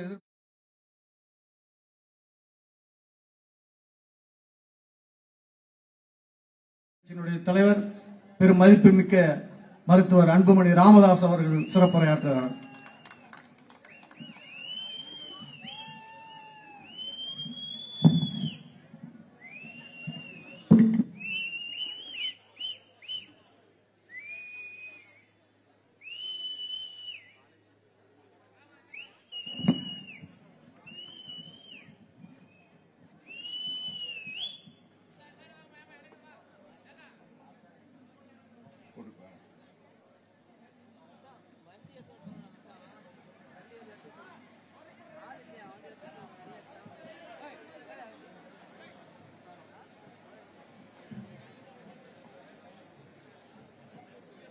கர்நாடக அரசு காவிரியின் குறுக்கே மிகப்பெரிய அணை மேகதாது அணையை கட்டக்கூடாது என்று 4 நாட்களாக தமிழ்நாட்டில் உள்ள பல மாவட்டங்களுக்கு சென்று ஒரு விழிப்புணர்வு பிரச்சாரத்தை மேற்கொண்டு அதன் மூலமாக மத்திய மாநில அரசுகளுக்கு அழுத்தம் கொடுத்து கர்நாடக அரசு மேகதாது அணையை கட்டக்கூடாது என்ற அறிவிப்பை மத்திய அரசு அறிவிக்க வேண்டும் என நடைபெறுகின்ற இந்த விழிப்புணர்வு பிரச்சார கூட்டத்தில் தர்மபுரியில் நடக்கின்ற இந்த பரப்புரை கூட்டத்தில் கலந்து கொண்டு இந்த கூட்டத்தை மிக சிறப்பாக நடத்தி கொண்டிருக்கின்ற மாவட்ட செயலாளர் முன்னாள் சட்டமன்ற உறுப்பினர் மரியாதைக்குரிய திரு வெங்கடேசன் அவர்கள், பாட்டாளி மக்கள் கட்சியின் பொதுச் செயலாளர் மரியாதைக்குரிய திரு வடிவேல் ராவணன் அவர்கள், தலைமை நிலை செயலாளர் மரியாதைக்குரிய செல்வகுமார் அவர்கள், பசுமை தாயகத்தின் தலைவரும் தர்மபுரி சட்டமன்ற உறுப்பினருமாகிய முனைவர் சௌமியா அன்புமணி அவர்கள், மாவட்ட செயலாளர் அரசாங்கம் அவர்கள், இந்த விழிப்புணர்வு பிரச்சாரம் தமிழ்நாடு உழவர் பேரியக்கம் சார்பில் நடைபெற்றுக் கொண்டிருக்கிறது. பேரியக்கத்தின் தலைவர் ஆலயமணி அவர்கள், செயலாளர் முன்னாள் சட்டமன்ற உறுப்பினர் வேலுச்சாமி அவர்கள், முன்னாள் நாடாளுமன்ற உறுப்பினர் மருத்துவர் செந்தில் அவர்கள், பாரிமோகன் அவர்கள், பாடி செல்வம் அவர்கள், சாந்தமூர்த்தி அவர்கள், முன்னாள் சட்டமன்ற உறுப்பினர் KL இளவழகன் அவர்கள், பொன்மலை அவர்கள், சண்முகம் அவர்கள், இமயன் அவர்கள், முருகசாமி அவர்கள், BV செந்தில் அவர்கள், பெரியசாமி அவர்கள், நம்பிராஜன் அவர்கள், P ராமலிங்கம் அவர்கள், சிவகுமார் அவர்கள், பிரகாஷ் அவர்கள், தகடூர் தமிழன் அவர்கள், ஸ்ரீகாந்த் அவர்கள், மத்தியழகன் அவர்கள், வணங்காமுடி அவர்கள், பசுமை மாது அவர்கள், பாலகிருஷ்ணன் அவர்கள், EB சின்னசாமி அவர்கள், சரவணன் அவர்கள், வீரமணி அவர்கள், KK முருகன் அவர்கள், DCM மணி அவர்கள், செல்வராஜ் அவர்கள், வன்னியபெருமாள் அவர்கள், வினோத் சின்னசாமி, கார்த்திகேயன், கோவிந்தராஜ், காமராஜ், மனோகரன், முத்துவேல், ராஜி, மதியழகன், அன்பழகன், செல்வராஜ், வெங்கடேசன், ஜெயலட்சுமி, பூபால், கலீம், ஜெயகணேஷ், சாந்தி, ராஜவேல், தமிழரசன், மதி முருகன், வடிவேல், பன்னீர்செல்வம், முருகேசன், எழில் பச்சையப்பன், ஒன்றிய நிர்வாகிகள் சக்தி, மணி, சிலம்பரசன், கிருஷ்ணமூர்த்தி, முருகன், அன்பு, கார்த்திக், அறிவு, ராஜீவ் காந்தி, சந்தோஷ்குமார், யுவராஜ், வெங்கடேசன், ராஜ்குமார், தலைவர்கள் முருகன், வெங்கடேசன், பிரபாகரன், பச்சையப்பன், வீரமணி, தங்கதுரை, சிவபிரகாஷ், பாண்டியன், சரவணன், விஜயகுமார், சுதாகர் அவர்கள் உள்ளிட்ட மேடையில் இருக்கின்ற அனைத்து நிலை நிர்வாகிகளும், அனைத்து விவசாய சங்க நிர்வாகிகளும் இங்கே திரளாக வரை தந்து நாங்கள் எல்லோரும் சேர்ந்து இந்த மேகதாது அணையை கட்டுவதை தடுத்து நிறுத்துவோம் என்று வீர முழக்கத்தோடு வரையிருந்திருக்கின்ற பெரியோர்கள், தாய்மார்கள், ஊடக நண்பர்கள், காவல்துறை நண்பர்கள் உள்ளிட்ட என் உயிரினும் மேலான அன்பு பாட்டாளி சொந்தங்கள், உங்கள் அனைவருக்கும் இந்த அன்புமணி ராமதாசன் பணிவான வணக்கங்கள். இது முக்கியமான ஒரு நிகழ்வு.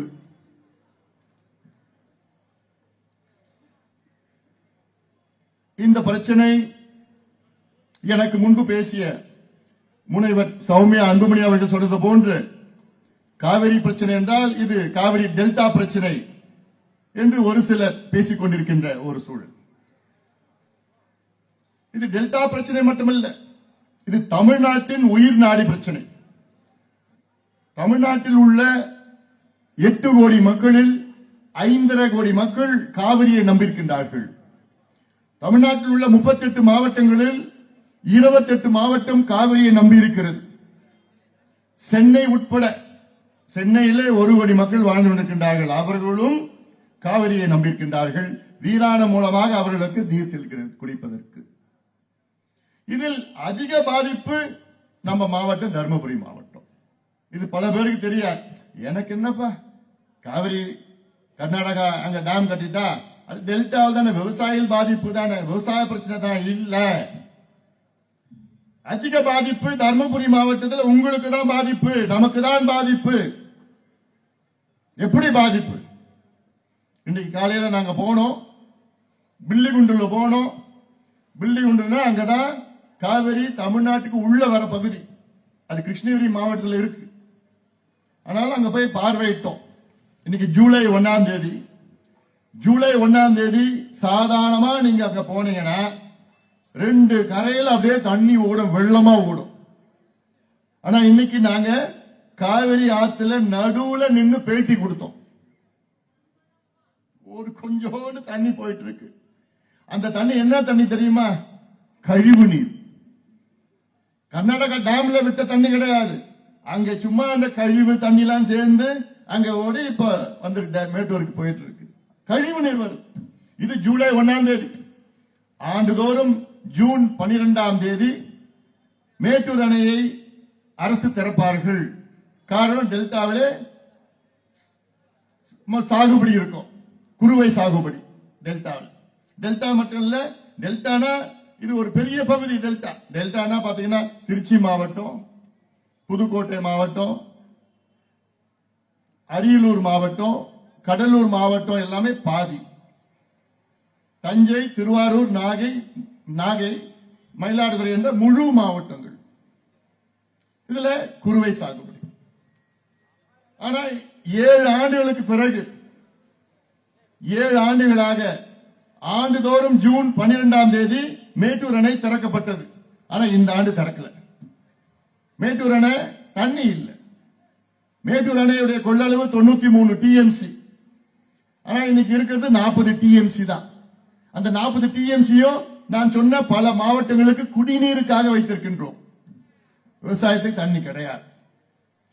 அப்போ நினைச்சு பாருங்க, இந்த நிலை ஜூலை 1ஆம் தேதினா மேகதாது அணை கர்நாடகா கட்டிட்டான்னா இந்த கழிவு கூட வராது, நமக்கு குடிக்கிறது கூட தண்ணி கிடைக்காது நமக்கு. அப்போ யாருக்கு அதிக பாதிப்பு? தருமபுரி மாவட்டம். அதனால்தான் நான் கேட்கிறேன், உங்ககிட்ட தான் அதிகமா சத்தம் வரணும், உங்ககிட்ட தான் அதிகமா அழுத்தம் நீங்க தான் கொடுக்கணும். தருமபுரி மாவட்டத்தில் ஒவ்வொரு இளைஞனும் இது ஏன் பிரச்சனை, நான் நிப்பேன்னு உறுதியா தெருவில் வரணும். இப்ப ஜல்லிக்கட்டுக்கு வந்தீங்க. ஜல்லிக்கட்டு என்பது நம்முடைய பாரம்பரியம், தமிழ் பாரம்பரியம்னு அந்த உணர்வோடு நீங்க வந்தீங்க. ஏன்னா பலர் ஜல்லிக்கட்டே பார்த்தது கிடையாது, ஜல்லிக்கட்டு என்னன்னு தெரியாது. ஆனாலும் நீங்க தெருவுக்கு வந்தீங்க, அனாதையா வந்தீங்க, யாரும் கூப்பிடாம நீங்க வந்தீங்க, வந்து போராட்டம் பண்ணீங்க. நீங்க போராட்டம் பண்ணதுனால மத்திய அரசு அதனுடைய அறிவிப்பை திரும்ப பெற்றது. முதல் முறையாக உச்ச நீதிமன்றம் அதனுடைய தீர்ப்பை திரும்ப பெற்றது. ஏன்? இளைஞர்கள் தெருவில் வந்தீங்க ஜல்லிக்கட்டுக்காக.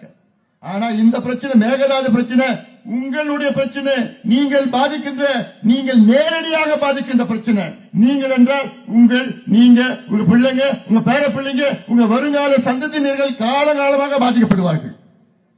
அப்போ எவ்வளவு கோபம் உங்களுக்கு வரணும். ஜல்லிக்கட்டுக்கு உங்களுக்கு கோபம் வந்தது. ஆனா பல லட்சம் பேர் ஜல்லிக்கட்டை பார்த்தது கிடையாது. ஆனா இது நீங்க பாதிக்கிறீங்க, நேரடியாக பாதிக்கிறீங்க. தண்ணியை நிறுத்திட்டா உங்களுக்கு குடிக்கிற தண்ணி இல்ல, எங்க போக போறீங்க? எங்க போய் தண்ணியை கேட்பீங்க? யார்கிட்ட போய் கேட்பீங்க? அதனாலதான் நான் இதை ஒரு உணர்வு பூர்வமான பிரச்சனை, இது தமிழ்நாட்டுடைய பிரச்சனை. அத்தனை பேர் வாங்க, கட்சி, ஜாதி, மதம், இனம் எதுவும் பார்க்காதீங்க. இது நம்ம பாதிப்பு, தர்மபுரி மக்கள் பாதிப்பு. இவ்வளவு காலமா நம்ம தர்மபுரி மாவட்டத்தில் தான் காவிரி முதல் உள்ள வருது.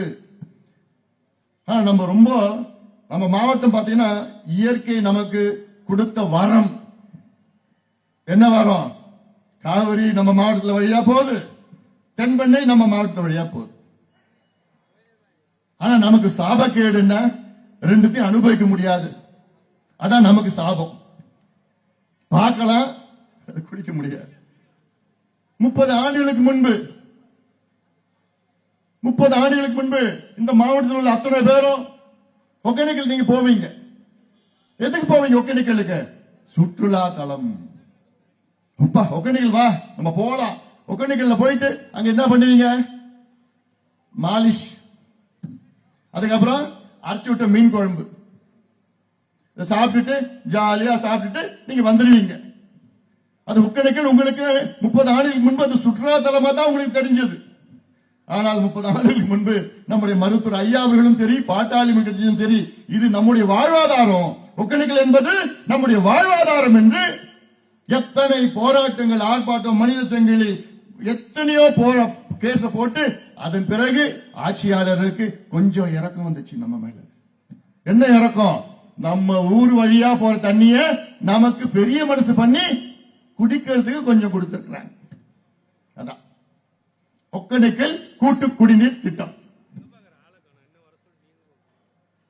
இப்ப அங்க டேம் கட்டிட்டானா அந்த ஒகேனக்கல் கூட்டு குடிநீர் திட்டம் கூட நமக்கு கிடைக்காது. நமக்கு ஒரு ஆசை, சரி வெள்ளம் காலத்துல எப்படியாவது அந்த தண்ணிய எடுத்து எங்க ஊர் ஏரிக்கெல்லாம் கொண்டு வரணும்னு திட்டம். என்ன திட்டம்? காவிரி ஒகேனக்கல் உபரி நீர் திட்டம். நமக்கு ஆசை, பேராசை. குடிக்கிறதுக்கே தண்ணி நமக்கு வாரத்துக்கு ஒரு நாள், ஒரு வாரம் 10 நாள் வருது. ஆனாலும் ஒரு பேராசை, கடல்ல போற தண்ணிய கொஞ்சம் திருப்பி நீரேற்று மூலமா கொண்டு வந்து நம்ம மாவட்டத்தில் ஏரியில நிரப்பினா, ஏரிகள் நிரம்பி நம்ம வீட்டில் இருக்க கிணறு, போர் எல்லாம் தண்ணி வந்து அதுல நம்ம யாரும் நம்ப வேண்டாம், நம்ம விவசாயம் பண்ணலாம். 3 லட்சம் பிள்ளைங்க வெளியில போயிருக்கிறாங்க வேலை இல்லாம, அவங்க திரும்பி வந்து சுயமரியாதையோட வாழலாம் இங்க அப்படின்னு ஒரு திட்டம் தான் இந்த திட்டம். இதற்கு போராட்டம் செஞ்சுட்டு இருக்கிறோம். உறுதியா நடக்கும், உறுதியா நடக்கும். நீங்க பார்த்துதான் இருங்க. காரணம் இந்த தர்மபுரி சட்டமன்ற தொகுதி மக்கள் நல்ல ஒரு உறுப்பினரை நீங்கள் தேர்வு செய்திருக்கிறீர்கள். அதற்கு உங்களுக்கு என்னுடைய மனமார்ந்த நன்றியை தெரிவிக்கின்றேன். தருமபுரி தொகுதி மக்களுக்கு என்னுடைய நன்றியை தெரிவிக்கின்றேன். முனைவர் சௌமியா அன்புமணி அவர்களை உங்களுடைய சட்டமன்ற உறுப்பினராக தேர்வு செய்வதற்காக இது பாட்டாளி மக்கள் கட்சி சார்பில் மட்டுமல்ல, அனைத்து மக்களின் சார்பிலும் உங்கள் அனைவருக்கும் என்னுடைய நன்றிகள். சௌமியா அன்புமணி அவர்கள் தர்மபுரி சட்டமன்ற உறுப்பினர் மட்டுமல்ல, இந்த மாவட்டத்தின் சட்டமன்ற உறுப்பினராக செயல்படுவார். எனக்கும் கடந்த நாடாளுமன்ற தேர்தலுக்கு பிறகு எனக்கு மிகப்பெரிய ஒரு வருத்தம். என்னடா நானும் என்னை நீங்கள் தேர்வு செய்தீர்கள். 2014 எவ்வளவு அழுத்தம், எவ்வளவு பணபலம், ஆட்சி பலம், அதிகார பலம் எல்லாத்தையும் மீறி என் மீது நம்பிக்கை வைத்து என்னை தேர்வு செய்தீர்கள் 5 ஆண்டு காலம். அப்போ எத்தனையோ மாற்றங்கள், எத்தனையோ திட்டங்கள் கொண்டு வந்தோம், எதிர்த்து கொண்டு வந்தோம். அதன் பிறகு என் மேல கொஞ்சம் நம்பிக்கை போயிடுச்சு. 19 வெற்றி பெற முடியல. யதார்த்தமா நம்ம பேசுவோம். 24 நல்ல ஒரு வேட்பாளரை உங்களுக்கு நாங்கள் தந்தோம். இதே முனைவர் சௌமியா அன்புமணி தான். சுத்தி வந்தாங்க, எல்லாருடைய மனதை கவர்ந்தார்கள். நிச்சயமாக நான் இந்த மாவட்டத்தை நான் முன்னேற்றுவேன் என்று சபதம் எடுத்து வாக்குகள் சேகரித்தார்கள். ஆனால் வெற்றி பெற முடியவில்லை. நல்ல ஒரு வேட்பாளரை நீங்கள் தவறவிட்டீர்கள் என்று மிகப்பெரிய வருத்தம் எனக்கு. என்னோட அவங்களுக்கு ரொம்ப வருத்தம். சரி, இவர்களை விட ஒரு நல்ல வேட்பாளர் தேர்வு செய்தால் எனக்கு ஒரு ஆதங்கம் இருக்கும். பரவாயில்ல, சரிப்பா, இவங்களோட நல்ல வேட்பாளர். ஆனா நல்ல அதை பத்தி நான் பேச வேண்டாம். ஆனால் அதே வேளையில் இந்த முறை தருமபுரி தொகுதி மக்கள் நல்ல ஒரு உறுப்பினரை தேர்வு செய்திருக்கிறீர்கள். நாங்கள் எல்லாம் உங்களுக்கு நன்றி கடன் பட்டிருக்கின்றோம். இந்த நன்றியை எப்படி தெரிவிப்போம்? உங்களுடைய முன்னேற்றம் தான் எங்களுடைய கனவு, அவருடைய லட்சியம். உங்களுடைய முன்னேற்றம் என்றால் என்ன? இந்த ஒட்டுமொத்த மாவட்டம் முன்னேற வேண்டும். கடந்த நடந்து முடிந்த சட்டமன்ற கூட்டத்தொடர் நீங்க பார்த்திருப்பீங்க. இன்னைக்கு அவர் பேசிய கருத்துக்கள் எல்லாம் உலக அளவிலே மக்கள் பேசிக் கொண்டிருக்கின்றார்கள். அவர் பேசிய கருத்துக்கள் எல்லாம் தமிழ்நாட்டில் உள்ள அத்துணை பெண்களும் ஆம் எங்கள் மனதில் இருந்ததை சௌமியா அவர்கள் சட்டமன்றத்திலே பேசியிருக்கின்றார். எங்களின் குரலாக சட்டமன்றத்திலே அவர் ஒலித்துக் கொண்டிருக்கின்றார் என்ற அந்த உணர்வோடு, நான் இது நேரடியாக நான் பார்க்கிறேன். அவங்க போறது இடம் இல்ல, நானும் பல பகுதிகளுக்கு நான் போயிருக்கிறேன். எங்க போனாலும் மேடம் சூப்பரா பேசுறாங்க, மேடம் சூப்பரா பேசுறாங்க. பல பேர் உங்களோட நல்லா பேசுறாங்க. நானும் சொன்னேன், ஆமா உண்மைதான் உண்மைதான். ஏன்னா எந்த சபையில எப்படி பேசணும், வீர வசனம் பேசினா போதாது, வீரமா பேசலாம் வசனம் பேசலாம் தான் போதாது. யார் இருக்கிறா, எந்த சபையில எப்படி பேசி நம்ம வேலையை நாம் பெற வேண்டும் என்ப அந்த டெக்னிக் உங்களுக்கு தெரியும். அதனால நான் அவங்க கிட்ட நான் ஆர்கியூவே பண்ண மாட்டேன். சொன்ன சரி. அதே வேளையிலே வந்து ஒரு மாதம், இந்த ஒரு மாதத்தில் 3 பெரிய பிரச்சனைகள் இந்த மாவட்டத்தை சார்ந்த பிரச்சனை. இது ஏதோ இந்த தொகுதி பிரச்சனை இல்லை, இந்த மாவட்டத்தின் பிரச்சனை. ஒன்று சிப்காட். சிப்காட்டில் மேகதாது விட்டுட்டு என்னென்னமோ பேசிட்டு இருக்கிறேன். நான் இப்போ தேர்தல் முடிச்சு முதல் மேடை தான். ஆனா சொல்லிடுறேன் அவங்கள பத்தி என்ன அவங்க பேசல, நான் பேசியிருந்தேன் அவங்க. ஏன்னா ஒரு மாதத்துல என்ன செஞ்சிருக்கிறாங்கன்னு நான் பேசி ஆகணும். சிப்காட் நிலத்தை கையகப்படுத்தி தமிழக அரசு கிட்டத்தட்ட 18 ஆண்டுகளுக்கு மேலாகிறது. 1200 ஏக்கர் பிளஸ் 500 ஏக்கர், 1200 அரசு நிலம், 500 ஏக்கர் வந்து தனியார் நிலம். இப்ப 1200 ஏக்கர் கையில் இருக்கு. இதற்கு முன்பு ஒவ்வொரு அரசும் வந்து வந்து வந்து வந்து அடிக்கல் நாட்டி திறப்பு விழா திறப்பு விழா திறப்பு விழா. இது வரைக்கும் கிட்டத்தட்ட சிப்காட், தருமபுரி சிப்காட்டுக்கு கிட்டத்தட்ட ஒரு 5 திறப்பு விழா நடந்திருக்கு. ஆனா ஒரே ஒரு ஃபேக்டரி கூட இல்ல. ஏன் இல்ல? நேரடியாக போய் பார்த்தா ரோடு தான் இப்பதான் போட்டுட்டு இருக்காங்க. அதுக்கப்புறம் கரண்ட் வரணும், சுத்திகரிக்கின்ற ஆலைகள் வரணும், அப்புறம் குடிநீர் வரணும், அப்புறம் எல்லா அடிப்படை வசதிகள் வரணும். இல்ல, அதுக்கு ஒதுக்கீடு எவ்வளவு? 101 கோடி. 101 கோடி வச்சு என்ன பண்ண முடியும்? தொழிற்சாலை வரணும்னா அவங்க சின்ன சின்ன தொழிற்சாலை 2 ஏக்கர் 3 ஏக்கர்ல அவன் இன்வெஸ்ட்மெண்டே 3-4 கோடி தான். 50 லட்சம் அவங்களுக்காக அடிப்படை வசதிகள் அவங்க செலவு பண்ண மாட்டாங்க.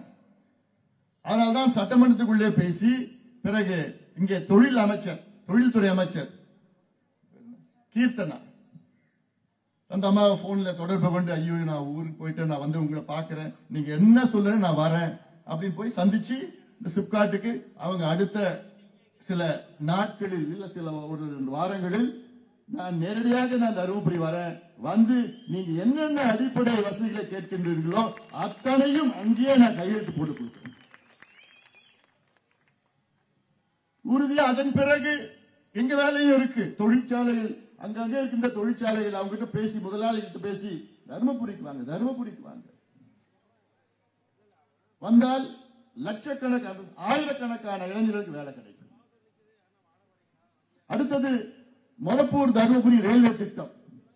இது 80 ஆண்டு கால கனவு. இந்த திட்டத்தை பத்தி தெரியும். எனக்கு முன்பு நம்முடைய மருத்துவர் செந்தில், எனக்கு முன்பு நம்முடைய பாரிமோகன், மருத்துவர் செந்தில் எல்லாம் எத்தனையோ முறை பேசி பேசி பேசி நான் 5 ஆண்டு காலத்துல 19 முறை அமைச்சர்களை அதிகாரிகளை பார்த்து அப்புறம் ஒதுக்கீடு செய்து அந்த ஆண்டு ஒரே ஒரு ரயில்வே திட்டம் தான் அறிவித்தார்கள் தென்னிந்தியாவில்.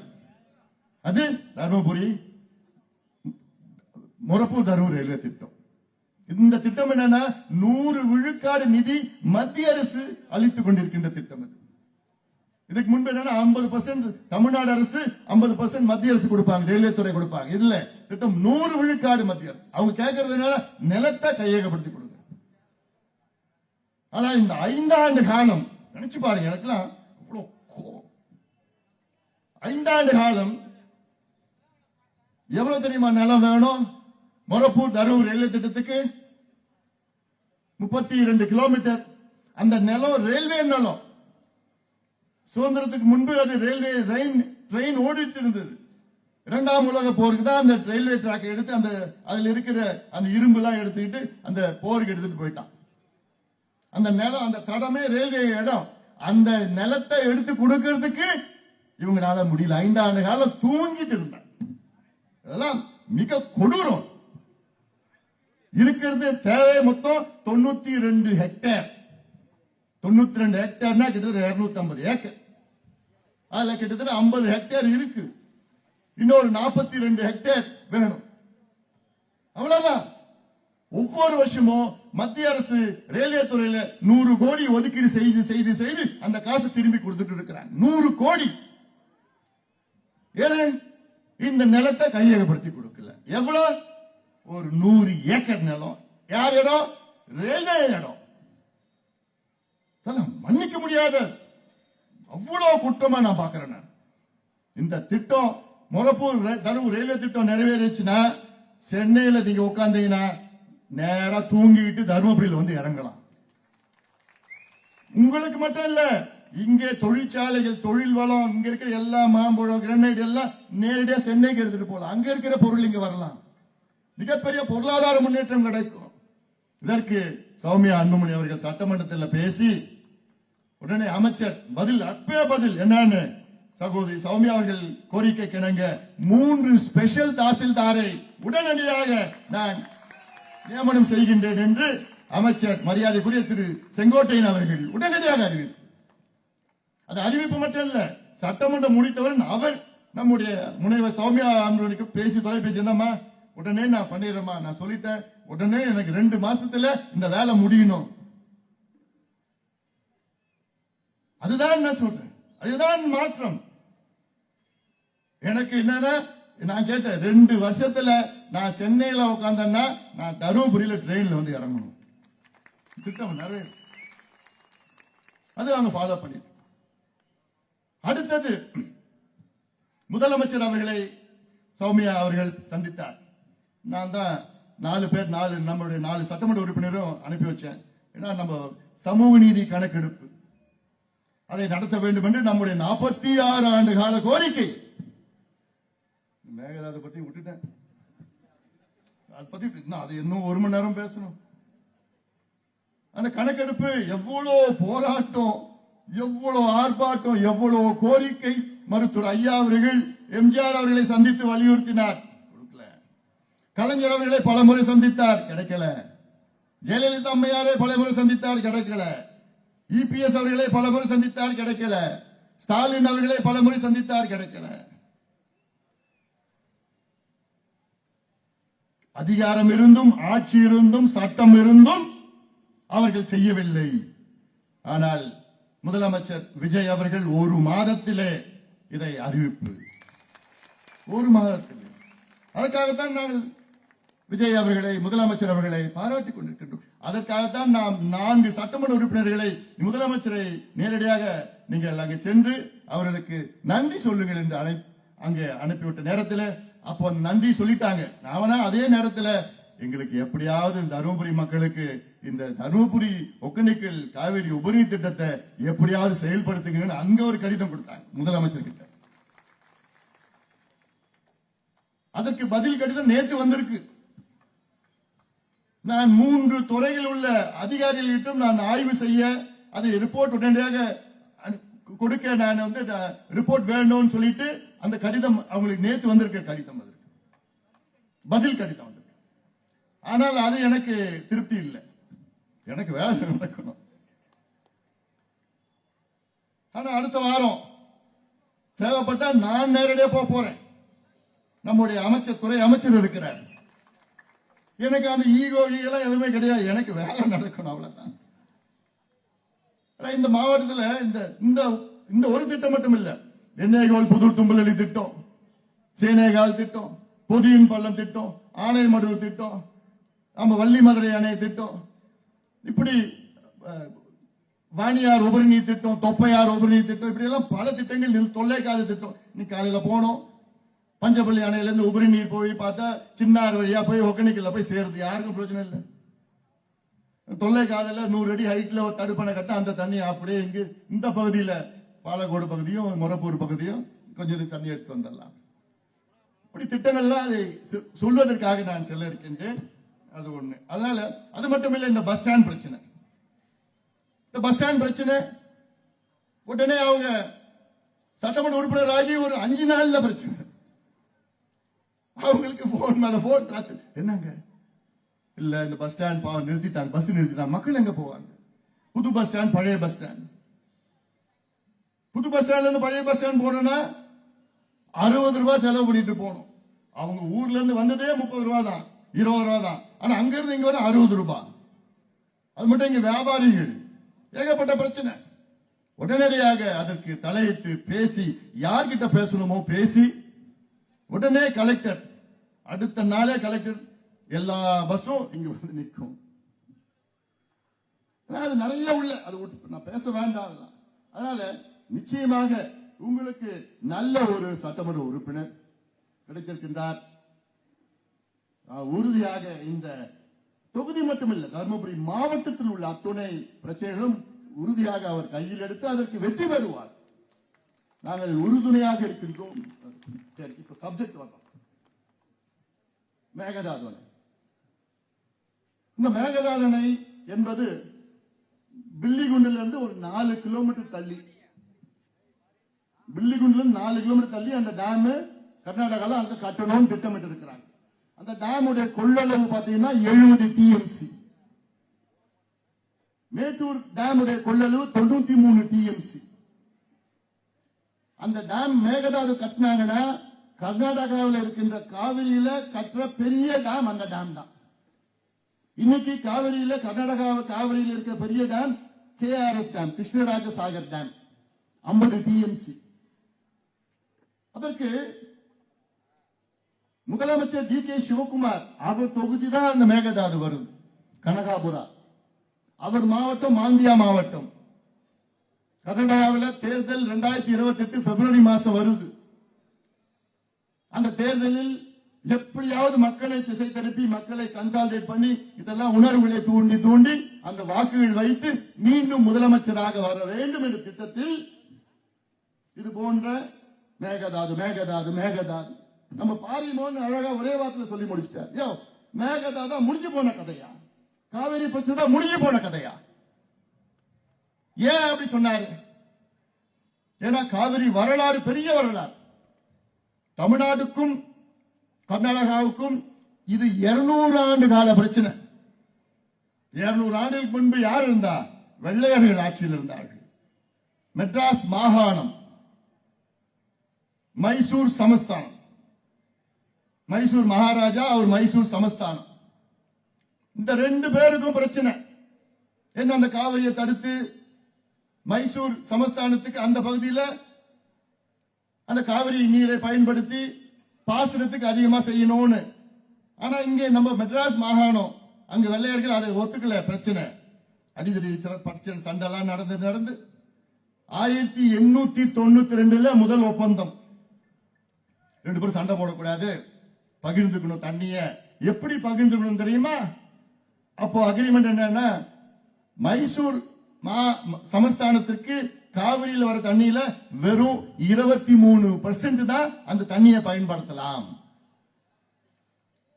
2% திரவாங்கோர் சமஸ்தானம், திரவாங்கோர் மகாராஜா திருவாதிரபுரத்தில் கேரளாவில் இருக்கிறார். அவருக்கு 2 விழுக்காடு தண்ணி, காவிரியில் வர தண்ணி. மைசூர் மகாராஜாக்கு 23 விழுக்காடு. நம்ம தமிழ்நாட்டு சென்னை மெட்ராஸ் மாகாணத்திற்கு 75 விழுக்காடு தண்ணிய நம்ம தான் பயன்படுத்த முடியும்னு அக்ரிமெண்ட். ஆனால் அதன் பிறகு பிரச்சனை எல்லாம் வருது, சண்டை எல்லாம் வருது. இந்த சகோதரி பேசுறாங்க, 850 ஆண்டுகளுக்கு முன்பு நம்முடைய அங்க இருக்கின்ற என்ன பேரு, வர்மன், நரசிம்மவர்மன் அங்க இருந்த காவிரியை தடுத்து செயற்கை கல் எல்லாம் கொட்டி கிட்டி எல்லாம் போட்டு அங்க தண்ணியை தேக்கி வச்சுட்டாப்ல. அதுக்கப்புறம் நம்ம 2வது ராஜராஜ சோழன் போய் போர் போட்டு அந்த மலையெல்லாம் உடச்சி தண்ணி கொண்டு வந்த கதையெல்லாம் நம்ம பார்த்திருக்கிறோம். அதன் பிறகு 1924 ஒரு ஒப்பந்தம் போடுறாங்க, வெள்ளையருக்கும் மைசூர் சமஸ்தானத்திற்கும். இந்த ஒப்பந்தத்தின்படி கர்நாடகாவில் கேஆர்எஸ் டேம் கட்டிக்கலாம், தமிழ்நாட்டில் மேட்டூர் அணை கட்டிக்கலாம், ஸ்டான்லி ரிசர்வாயர் சொல்லி மேட்டூர் அணை கட்டிக்கலாம். அப்படி கட்டிக்கிட்டாங்க. 2மே கட்டிக்கிட்டு 1931 KRS அணை திறக்கப்பட்டது. 34 மேட்டூர் அணை திறக்கப்பட்டது. KRS அணை கொள்ளளவு 50 TMC, மேட்டூர் அணை கொள்ளளவு 93 TMC. இந்த ஒப்பந்தம் 50 ஆண்டுகளுக்கு இந்த ஒப்பந்தம் 24 இருந்து 74 வரை. ஆனால் இந்த 74க்கு முன்பு 70, 71, 72, 73 இந்த 4 ஆண்டுகளில் கர்நாடகாவில் 4 அணைகளை கட்டிவிட்டார்கள். தமிழ்நாடு அனுமதி இல்லாமல். அப்போ திமுக ஆட்சி, கலைஞர் அவர்கள் ஆட்சி, இந்திரா காந்தி அங்க மத்தியில் இருந்தார்கள். அந்த அம்மா சொல்லிட்டாங்க கலைஞரை பார்த்து, ஏதாவது வாயை திறந்தீங்க ஆட்சியை டிஸ்மிஸ். அவருக்கு ஆட்சி அமைதியா இருந்துட்டாங்க. சட்டமன்றத்தில் ஒரு தீர்மானம் போட்டாங்க, அவ்வளவுதான். அமைதியா இருந்த காரணத்தால் தான் அங்கே ஹேமாவதி, ஹாரங்கி, கபினி, சொர்ணாவதி இந்த 4 அணைகளும் 71, 72, 73 கட்டிட்டா நம்ம அனுமதி இல்ல, அனுமதி கொடுக்கல. ஒரு இன்டர்ஸ்டேட் ரிவர் இஷ்யூனா அதுல அடிப்படை ஒன்று இருக்கு. இப்போ நைல் நதி இருக்கு ஆப்பிரிக்கா. இந்த நைல் நதி 7 நாடுகளை கடந்து வந்து ஈஜிப்ட் நாட்டில் கடலில் கலக்கிறது. ஆனால் அந்த நைல் நதியில முதல் மரியாதை யாருக்குன்னா ஈஜிப்ட் நாட்டுக்கு. ஆனால் 7 நாடுகளை கடந்து வருது. உலக அளவில் எந்த நதி பிரச்சனை இருந்தாலும் சரி, இந்தியாவில் எந்த நதி பிரச்சனை இருந்தாலும் சரி, அதுல ஒரு சட்டம் இருக்கிறது, இயற்கை நீதி இருக்கிறது. என்ன சட்டம், என்ன இயற்கை நீதி? முதல் மடை மாநிலம் கர்நாடகாவில் காவிரியில ஏதாவது கட்டுமானங்கள் கட்ட வேண்டும் என்றால் கடைமடை மாநிலம் தமிழ்நாட்டினுடைய அனுமதி இல்லாமல் அதை கட்ட முடியாது என்று சட்டம் இருக்கிறது. நடுவர் மன்ற தீர்ப்பு இருக்கிறது, உச்சநீதிமன்ற தீர்ப்பு இருக்கிறது, தெளிவான தீர்ப்பு இருக்கிறது. இந்த தீர்ப்பின்படித்தான் காவிரி பிரச்சனை சமீபத்திலே தீர்க்கப்பட்ட பிரச்சனை. 1990 காவிரி நடுவர் மன்றம் அமைக்கப்பட்டது. 1991 இடைக்கால தீர்ப்பு. இடைக்கால தீர்ப்புல தமிழ்நாட்டுக்கு வர தண்ணீர் கர்நாடகா காவிரி மூலமா நமக்கு வர தண்ணீர் 205 TMC.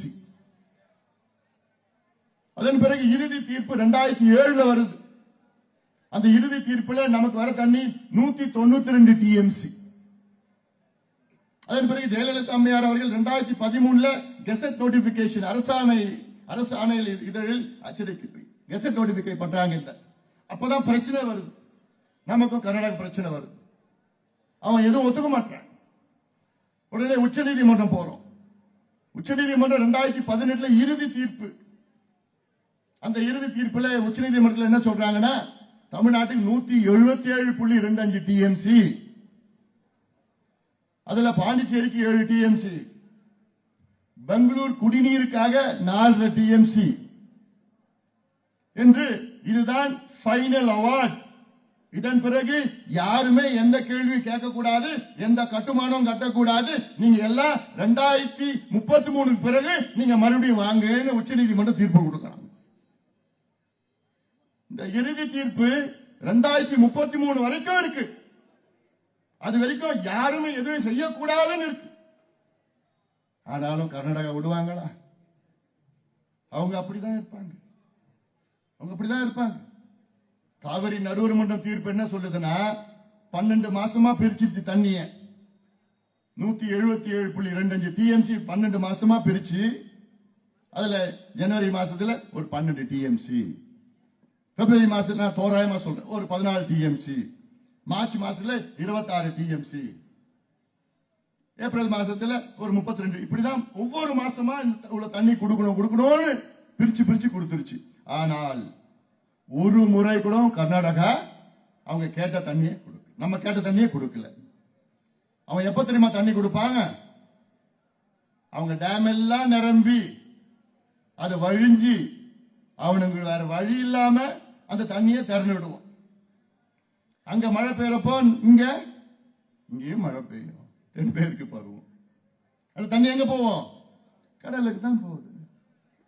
நமக்கு தேவையான நேரத்தை தண்ணி இல்லை. ஒரு முறை நமக்கு ரொம்ப வறட்சி, தமிழ்நாட்டு குடிக்கிறது தண்ணி கிடையாது. இப்ப 40 டிஎம்சி இருந்தது, அப்ப 22 டிஎம்சி. அந்த தண்ணியை ஏத்த கூட முடியாது, வேலை ஷட்டர்ல கூட வராது அந்த தண்ணி, குடிக்க தண்ணி இல்ல. அவ்வளவு மோசமான வறட்சி 2005 நினைக்கிறேன், 5 6 தெரியல. நம்ம தண்ணி கேட்டோம், அவன் முடியாதுன்னு சொல்லிட்டாங்க. சண்டெல்லாம் போட்டோம், ஒண்ணு. பிரதமரை போய் பார்த்தோம், ஒண்ணும் நடக்கல. உச்ச நீதிமன்றத்துக்கு போனோம். உச்ச நீதிமன்றம் கர்நாடக அரசை ஆணையிட்டது, உடனடியாக 12 டிஎம்சி தண்ணியை தமிழ்நாட்டுக்கு நீங்கள் திறக்க வேண்டும் என்று உச்ச நீதிமன்றம் ஆணையிட்டது. கர்நாடகா என்ன பண்ணாங்க? எங்களால முடியாது. அப்ப நினைச்சு பாருங்க, உச்ச நீதிமன்றம் சொல்லியும் கர்நாடக அரசு கேட்கல. பிறகு உச்ச நீதிமன்றம் என்ன பண்ணணும்னு தெரியல. உடனே அன்றைய முதலமைச்சர், இது 95 நடந்தது, 2005 95 நடந்தது. நரசிம்மராவ் முதலமைச்சர் பிரதமரா இருந்தார். அப்போ பிரதமர் நரசிம்மராவ் கிட்ட சொல்லி, நீங்க 2 மாநில முதலமைச்சரை கூப்பிட்டு வச்சு இதை உடனடியாக தீர்வு கொண்டு வாங்க. நரசிம்மராவ் அவர்கள் 2 பேரையும் கூப்பிட்டு வச்சு பேசி பார்த்தாரு, ஒத்துக்கல கர்நாடகா. பிறகு வேற விதமா சொல்லி கிள்ளி அப்புறம் ஒரு 5 டிஎம்சி தண்ணியை திறந்து விட்டாங்க. இப்படி இருக்கிற கர்நாடகா கிட்ட போயிட்டு என்ன சொல்றாரு டி.கே. சிவகுமார் முதலமைச்சர் சொல்றாரு, மேகதாதான இது குடிநீருக்கு மட்டும்தான் நாங்க பயன்படுத்துவோம், அது பெங்களூர் குடிநீருக்கு மட்டும்தான் நாங்க பயன்படுத்துவோம். நான் கேட்கிறேன், பெங்களூர் குடிநீருக்கு ஏற்கனவே 4.5 டிஎம்சி உங்களுக்கு வழங்கி கொண்டிருக்கிறது காவிரி நடுவர் மன்றம், இல்ல உச்ச நீதிமன்றம். இன்னும் தேவை உங்களுக்கு 5 டிஎம்சி தான்.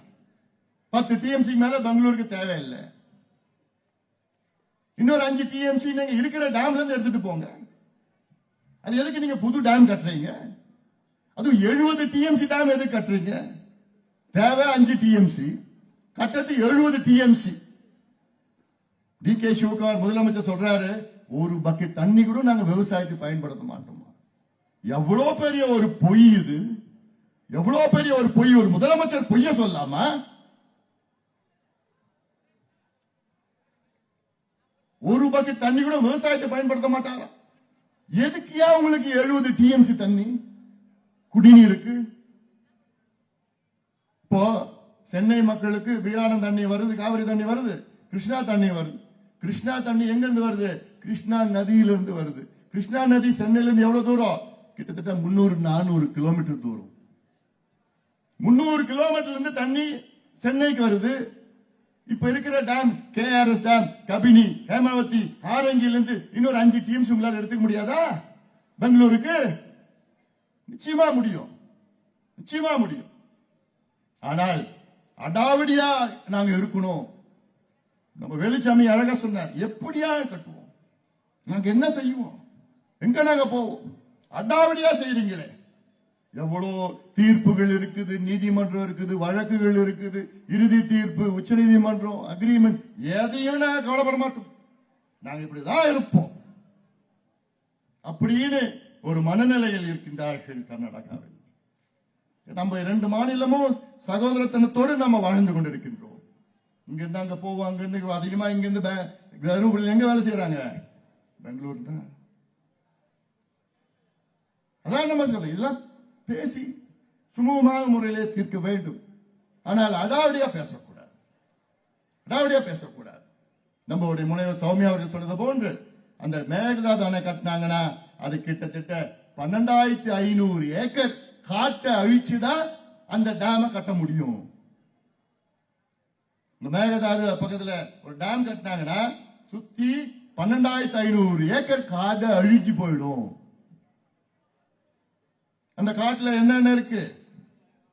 அவ்வளவு புலிகள் இருக்கு, அவ்வளவு யானைகள் இருக்கு, 4 கொம்பு மான் இருக்கு, பெரிய மீன் இருக்கு, மாசீர் மீன் இருக்குது. இப்படி எல்லாம் ஏகப்பட்ட வனவிலங்குகள் இருக்கு, கரடிகள் இருந்து இருக்கு. அது மட்டும் 300-400 ஆண்டுகள் பழமையான மரங்கள் இருக்கு. இதை அழிச்சிட்டு என்ன பண்ண போறோம்? எங்க போறோம்? இதெல்லாம் ஒருபொழுதும் விட போறது கிடையாது, ஒருபொழுதும் விட போறது கிடையாது. சொன்னாங்கல்ல,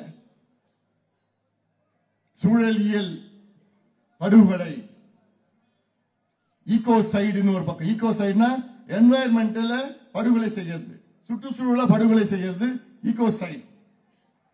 மக்களை படுகொலை செய்யறது, ஒரு இனத்தை படுகொலை செய்யறது ஜெனோசைட். இலங்கையில் நடந்தது இனப்படுகொலை. கொத்து கொத்து கொத்து குண்டுகளை போட்டு தமிழர்களை கொன்று குவித்தார்கள் தமிழ்நாடு இலங்கையில. இங்க கொஞ்சம் கொஞ்சமா தண்ணி கிடையாது, தண்ணி கிடையாது, தண்ணி கிடையாது. தண்ணி இல்லைன்னா குடிக்கிறது மட்டும் இல்லை, நமக்கு சோறு கிடையாது.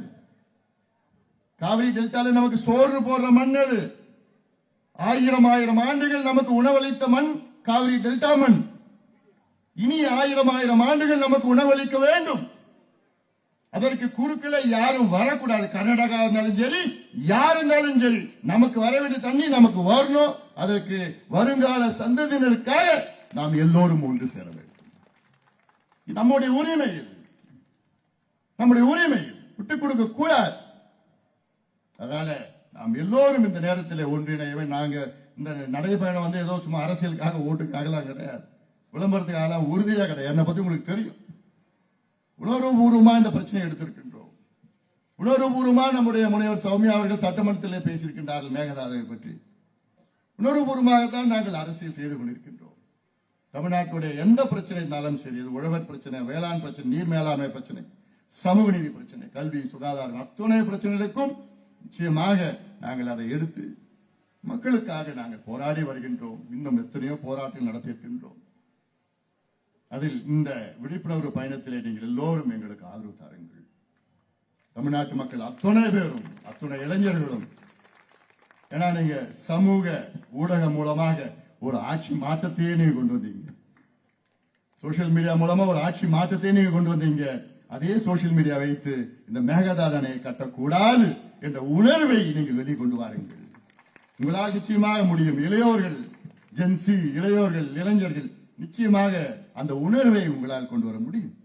தான் உங்களிடம் நாங்கள் எதிர்பார்க்க, இதை செய்யறது உங்களுக்காக தான் நான் கேட்கிறோம், உங்களுக்காக தான் நான் கேட்கின்றோம்.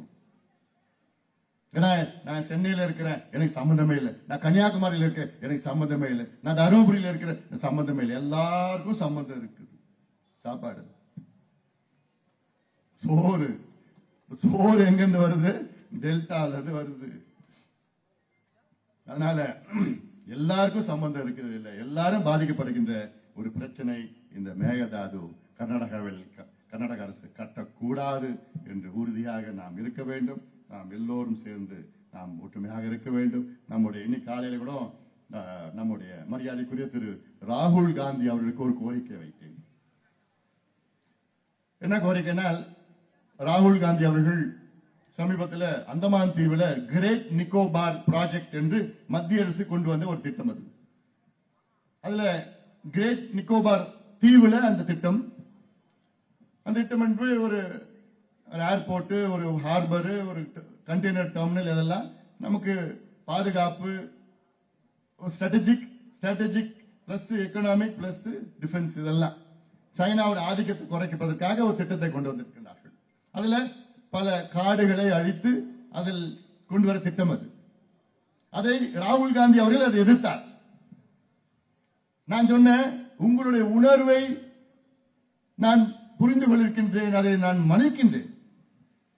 அங்கே நீங்க கிரேட் நிக்கோபார் ஐலண்ட் தீவுல அந்த திட்டத்தை நீங்க எதிர்க்கிறீங்க. ஏன்னா நீங்க சுற்றுச்சூழல் பாதிப்பு, வன விலங்குகள் பாதிப்பு, அந்த உணர்வை நான் மதிக்கின்றேன், அந்த எண்ணத்தை நான் மதிக்கின்றேன். ஏன்னா நானும் சுற்றுச்சூழல் ஆர்வலர், I am also environmentalist.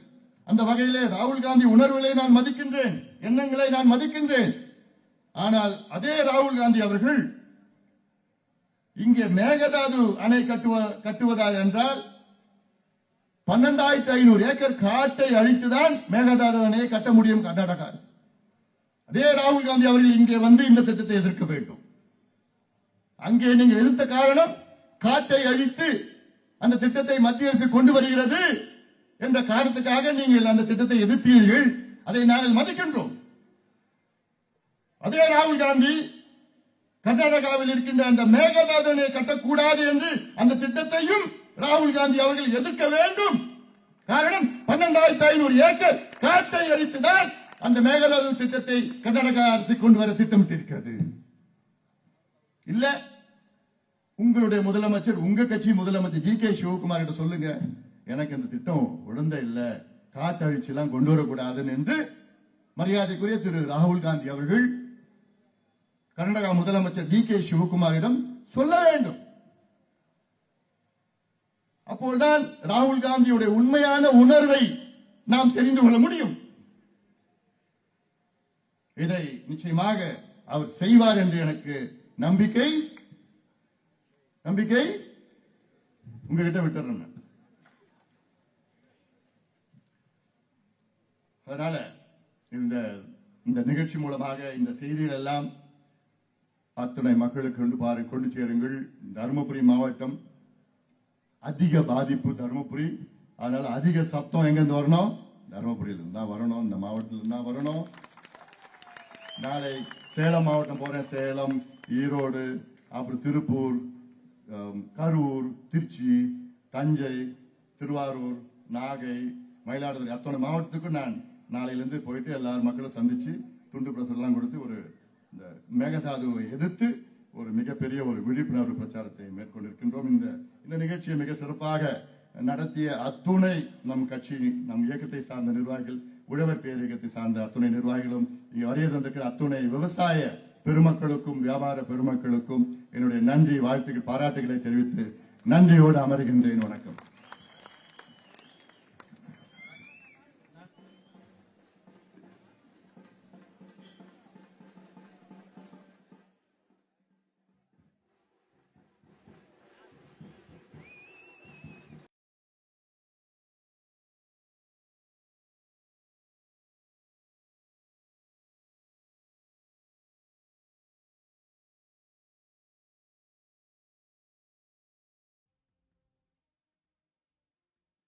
Rajkumar அவர்கள். அனைத்து பாட்டாளி சொந்தங்களுக்கும் இந்த நிகழ்ச்சிக்கு வந்ததற்கு நன்றி. இந்த ஏடிஎம் மகளிர் உரிமை திட்ட கார்டு, ஏடிஎம் கார்டு சென்னம்மாள் இங்க இருக்கு, எம்எல்ஏ ஆபீஸ்ல வந்து வாங்கிக்கோங்க. சென்னம்மாள் அட்டை, மகளிர் உரிமை தொகை, அந்த ஏடிஎம் கார்டு.